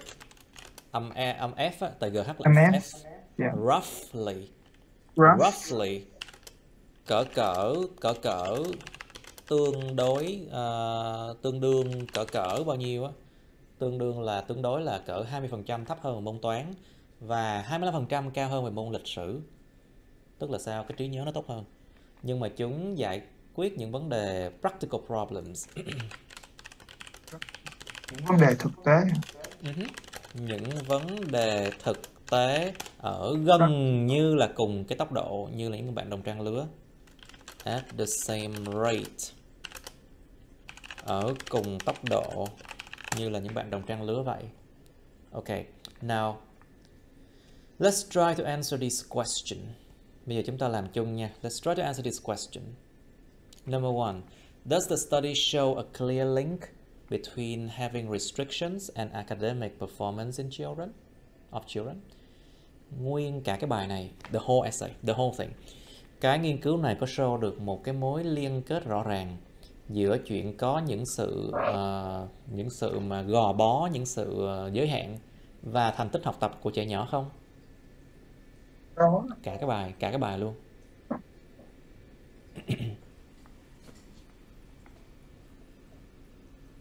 Có thầy. Nó có show không?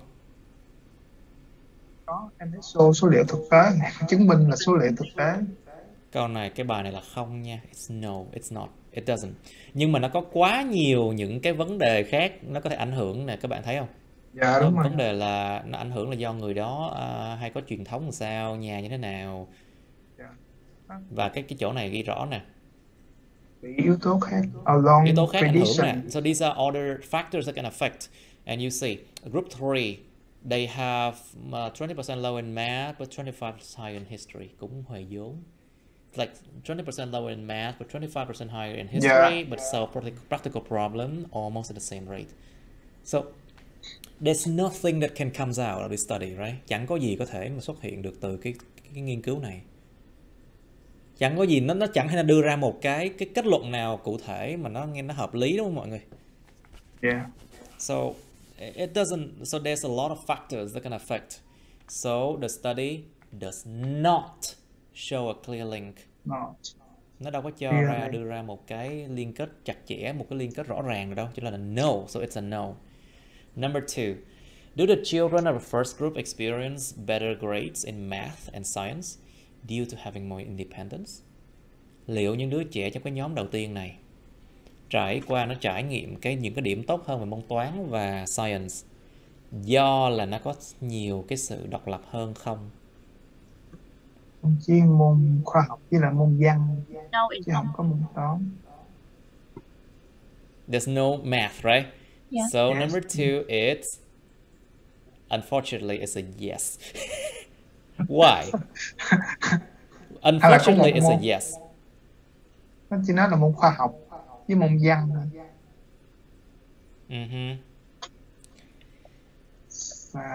Literature. Okay, let's just read it again.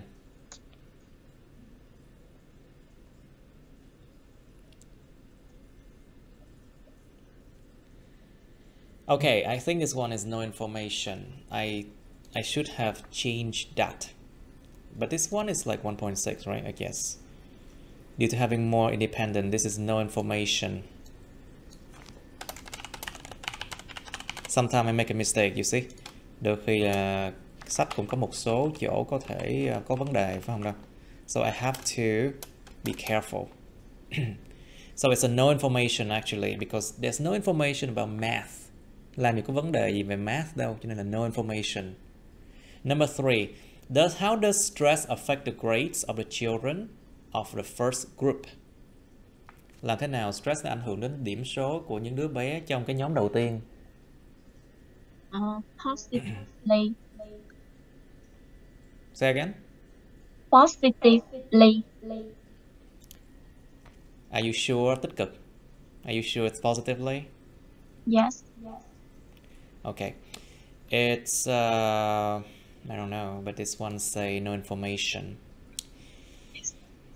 Stress ảnh hưởng đến điểm số của những đứa trẻ nhóm đầu tiên như thế nào? So basically they say that okay, group 1 it's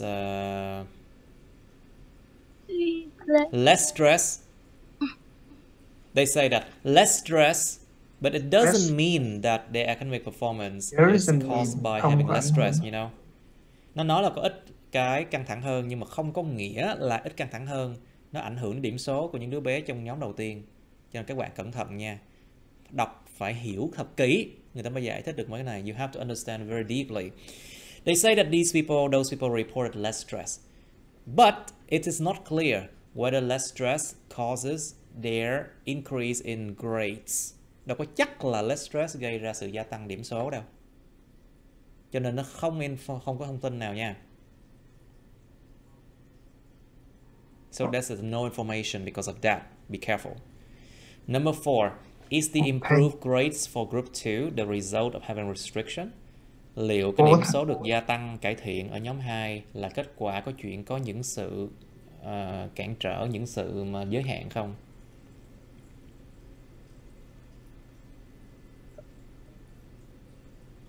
Câu này dễ. This is easy. Có. Careful. Look at this one. When being asked whether this family appear to have a long tradition of doing sports before dinner. Là cái nhân tố nó ảnh hưởng điểm số chứ không phải là do tại vì có restriction mà nó gây ra, đâu có chắc chắn đâu các bạn, đúng không? It's not clear whether it's caused by long tradition of doing sport together or having more restriction. It's not clear, right? Không có rõ ràng. Là liệu là 50% tăng điểm số này là do cái truyền thống lâu dài của gia đình này chơi thể thao trước dinner hay là có chuyện restriction hơn, đúng không mọi người? Cho nên câu này là no information. It's a no. It's not the result. If it's a no, it has to be very clear. Yes or no is very clear. Nếu mà yes và no nó phải rõ ràng nha. Look at this one. When being asked further, this family appear to have a long tradition of doing sports before dinner. So it's clear that this is the main reason for their increase in grades. Cái chỗ này nó ghi nó rõ ràng luôn nè, do truyền thống này nó mới rõ ràng là nó mới gia tăng điểm số này. Đây là cái nguyên nhân rõ ràng luôn á. Cho nên là cái chuyện improve grades này không phải kết quả của chuyện có restriction.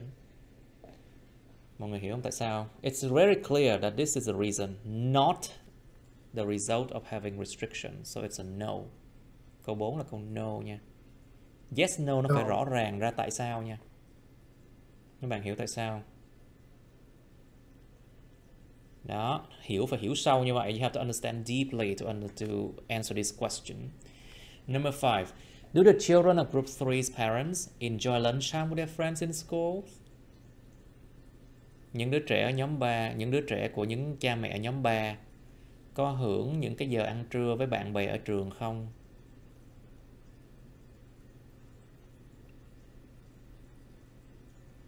Đọc kỹ.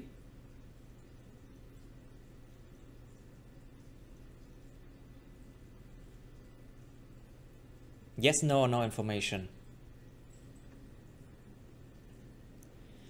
Number 5 is actually a no. No. Because why? They are homeschooled, so of course they cannot enjoy time with their friends in school.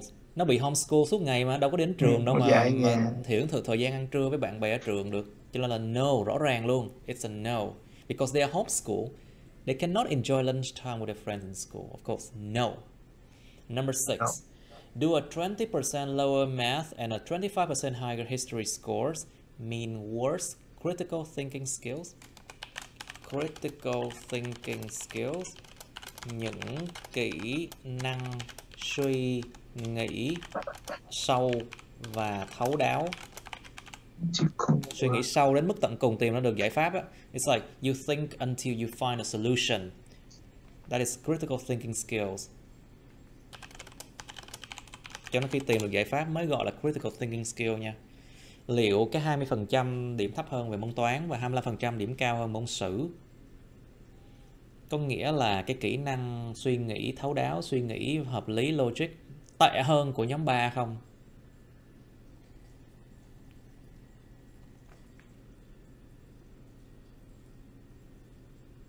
Nè các bạn. Câu này là gì? So the last question is a no, because why? Here they say they solve practical problems almost at the same rate as their peers. So it means that they think logically or critical thinking skills in the same way. Cái chỗ này nó ghi rõ nè, chúng giải quyết những vấn đề thực tế cùng một cái tốc độ như là bạn đồng trang lứa, tức là khả năng suy nghĩ hợp lý, critical thinking skill của nó không hề tệ. Cho nên cái chỗ này rõ ràng là sai, là no. So this one is clear no. Đó, mọi người hiểu tại sao? You understand why? Yên lặng vậy. Okay, childhood friends. Well, let's do this one. We have 5 minutes left. Còn 5 phút nữa. Okay, 1.7. Having good friends to hang out with is a very pleasant thing. cái chuyện có bạn tốt để mà đi chơi với họ là một cái điều rất là vui vẻ, rất là vui. Answer this question about you and your childhood friends. Cái câu này là những câu mà mình phải luyện tập thêm nè. Và nói về bạn và cái người bạn ấu thơ. Did you have many friends when you were a child? Bạn đã có nhiều bạn khi bạn còn đứa bé không? How did your friends treat you? Bạn bè các bạn đã đối xử với bạn như thế nào? Have you ever been in a fight with your friends? Các bạn có bao giờ là quánh lộn, gây lộn với lại bạn bè mình chưa? How did you solve the issue? Bạn đã giải quyết những vấn đề như thế nào? What kind of games did you play with your childhood friends? Bạn đã chơi cái loại game gì với những người bạn ấu thơ? Have you ever been bullied? Bạn bao giờ bị bully, bị bắt nạt chưa? So basically 1.7 to be bullied. Bị bắt nạt. Someone hit you or treated you unfairly. Người nào đó đã đánh bạn hoặc là đối xử bạn một cách không có fair, không có công bằng. Unfair. Đối xử một cách không công bằng. Okay, 1.8 you have to fill in this table with other form of the vocabulary. So check the dictionary and fill in here, okay? Các bạn phải kiểm tra cái từ điển xong điền vô đây những dạng khác của từ đó. But I think I have done that for you already. Thầy nghĩ thầy đã làm điều đó cho các bạn rồi ở cái phần chat đó. In the chat I've already done that for you. Okay, pronunciation practice. The stress pattern or which syllable or syllables receive the stress when you pronounce the word is an important aspect to remember and to practice. Cái này là cái bài luyện tập về phát âm nè. Cái phương cách nhấn âm mấy hay là cái âm tiết nào nó nhận được cái nhấn âm khi các bạn phát âm cái từ. Nó là một cái khái niệm, một cái khía cạnh quan trọng để mà nhớ và để luyện tập. Okay, read these words aloud. How do you say gia tăng? Verb. Gia tăng, tăng. Verb. How do you say that? Increase. Increase. How you say sự gia tăng? Noun. Increase. Increase. How do you say thể chất? Physics. Physique. Physics. Okay, physique. Physics. Cái physique này, cái chữ cái que này là mượn tiếng Pháp nè. Đọc là âm K nha. So it's pronounced like a K. Physique. Physics. Physique. Thể chất. Physique. How do you say thuộc về môn vật lý hoặc thuộc về thể chất? Physical. No, physical. Không phải là physical đâu. Physical. Âm 2 là âm schwa, cái âm yếu hơn á. Âm 2 là cái âm yếu hơn, âm schwa. So the second syllable is a schwa. Physical. Physical. Okay, but you can pronounce like physical. Physical. Physical. Physical. Physical. Physical. Okay. Physical. How do you say giảm? Động từ. Decrease. Decrease. How do you say sự giảm? Danh từ. Decrease. Decrease. Okay. How do you say phát triển? Danh từ. Develop. Develop. Develop. Develop. Develop. Develop. Develop. Okay, how do you say sự phát triển? Danh từ. Development. Development. Development. Okay. How do you say tính từ đang phát triển? Đất đang phát triển, nước đang phát triển. Developing. How do you say tính từ đã phát triển? Developed. Developed. Âm T đúng rồi, very good. T. Developed. Developed. How do you say động từ cải thiện? Enhance. No, cải thiện với gia tăng nha, cải thiện. Enhance. Enhance. What is a noun? The noun is still enhance, you know. Enhance. Sometimes it's like that. Đôi khi nó phải như vậy, cho nên chúng ta bắt buộc phải luyện phát âm là vậy đó. Enhance. Because there are a lot of exceptions. Basically, there are a lot of exceptions. Có rất là nhiều sự exception là sự ngoại lệ nha các bạn, cho nên mới phải luyện phát âm hơn nha. So you need to practice pronunciation a lot because of that. Now, how do you say sự cải thiện? Danh từ. Enhancement. Enhancement. Enhancement. How do you say tạo ra cái gì đó? Động từ. Create. The verb to create. How do you say tái tạo, tức là tạo lại lần nữa? Recreate.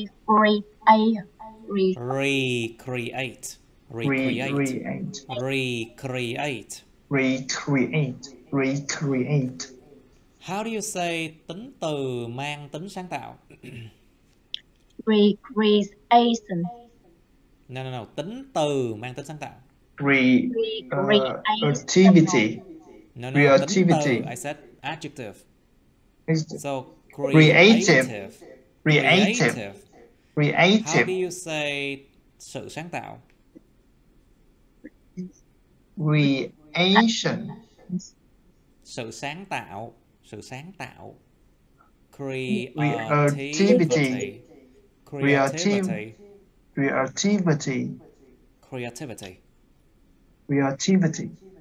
Miss Ian, please. Creativity. Okay, so you might wonder what recreation means. Recreation. Sự tái tạo lại sức lao động. Tức là recreation. So recreation means like, you know, entertainment. Recreation of working hay sao thầy? Đúng rồi, sự tái tạo lại sức lao động tức là bằng cách giải trí. Cho nên là chữ recreation là giải trí. So recreational mang tính giải trí. Okay. Right, so these first 6 questions, I think you should think about the answer at home, okay? And try to answer this one, okay? Các bạn ráng tìm cách mà trả lời những câu này ở nhà nha. Ráng làm sao mở rộng cái câu trả lời ra. Try to expand your answer. Nói dài ra, cỡ 3-4 câu đó, like about 3 to 4 sentences for each question. Try to expand it, okay? Okay, any question? Cho em hỏi hồi nãy cái từ là hang out á, thì hồi nãy là có dành thời gian với ai đó, thì cái chỗ mà dành thời gian cho cái chỗ mà chơi với bạn xấu là cũng dùng cái từ hang out luôn. Yeah, hang out with someone, yeah. Anything else? Hết. Okay, if you ask me something, ask in the chat, okay? Just ask me in the chat. Okay, I'll see you later, okay? Yeah. Okay, let's hope that Friday more people will show up. Nhiều người sẽ show up, sẽ xuất hiện. Okay, hopefully, okay. Okay, that's the end of my videos. Please like, share this video with your friends, subscribe to my YouTube channel, and press on the bell button next to the subscribe button so you can get notified about my new uploads, okay? You can also press follow my Facebook, but please don't add me on Facebook as friends, okay? Cảm ơn các bạn đã theo dõi nha. Các bạn hãy nhấn vào like, chia sẻ video này bạn bè các bạn.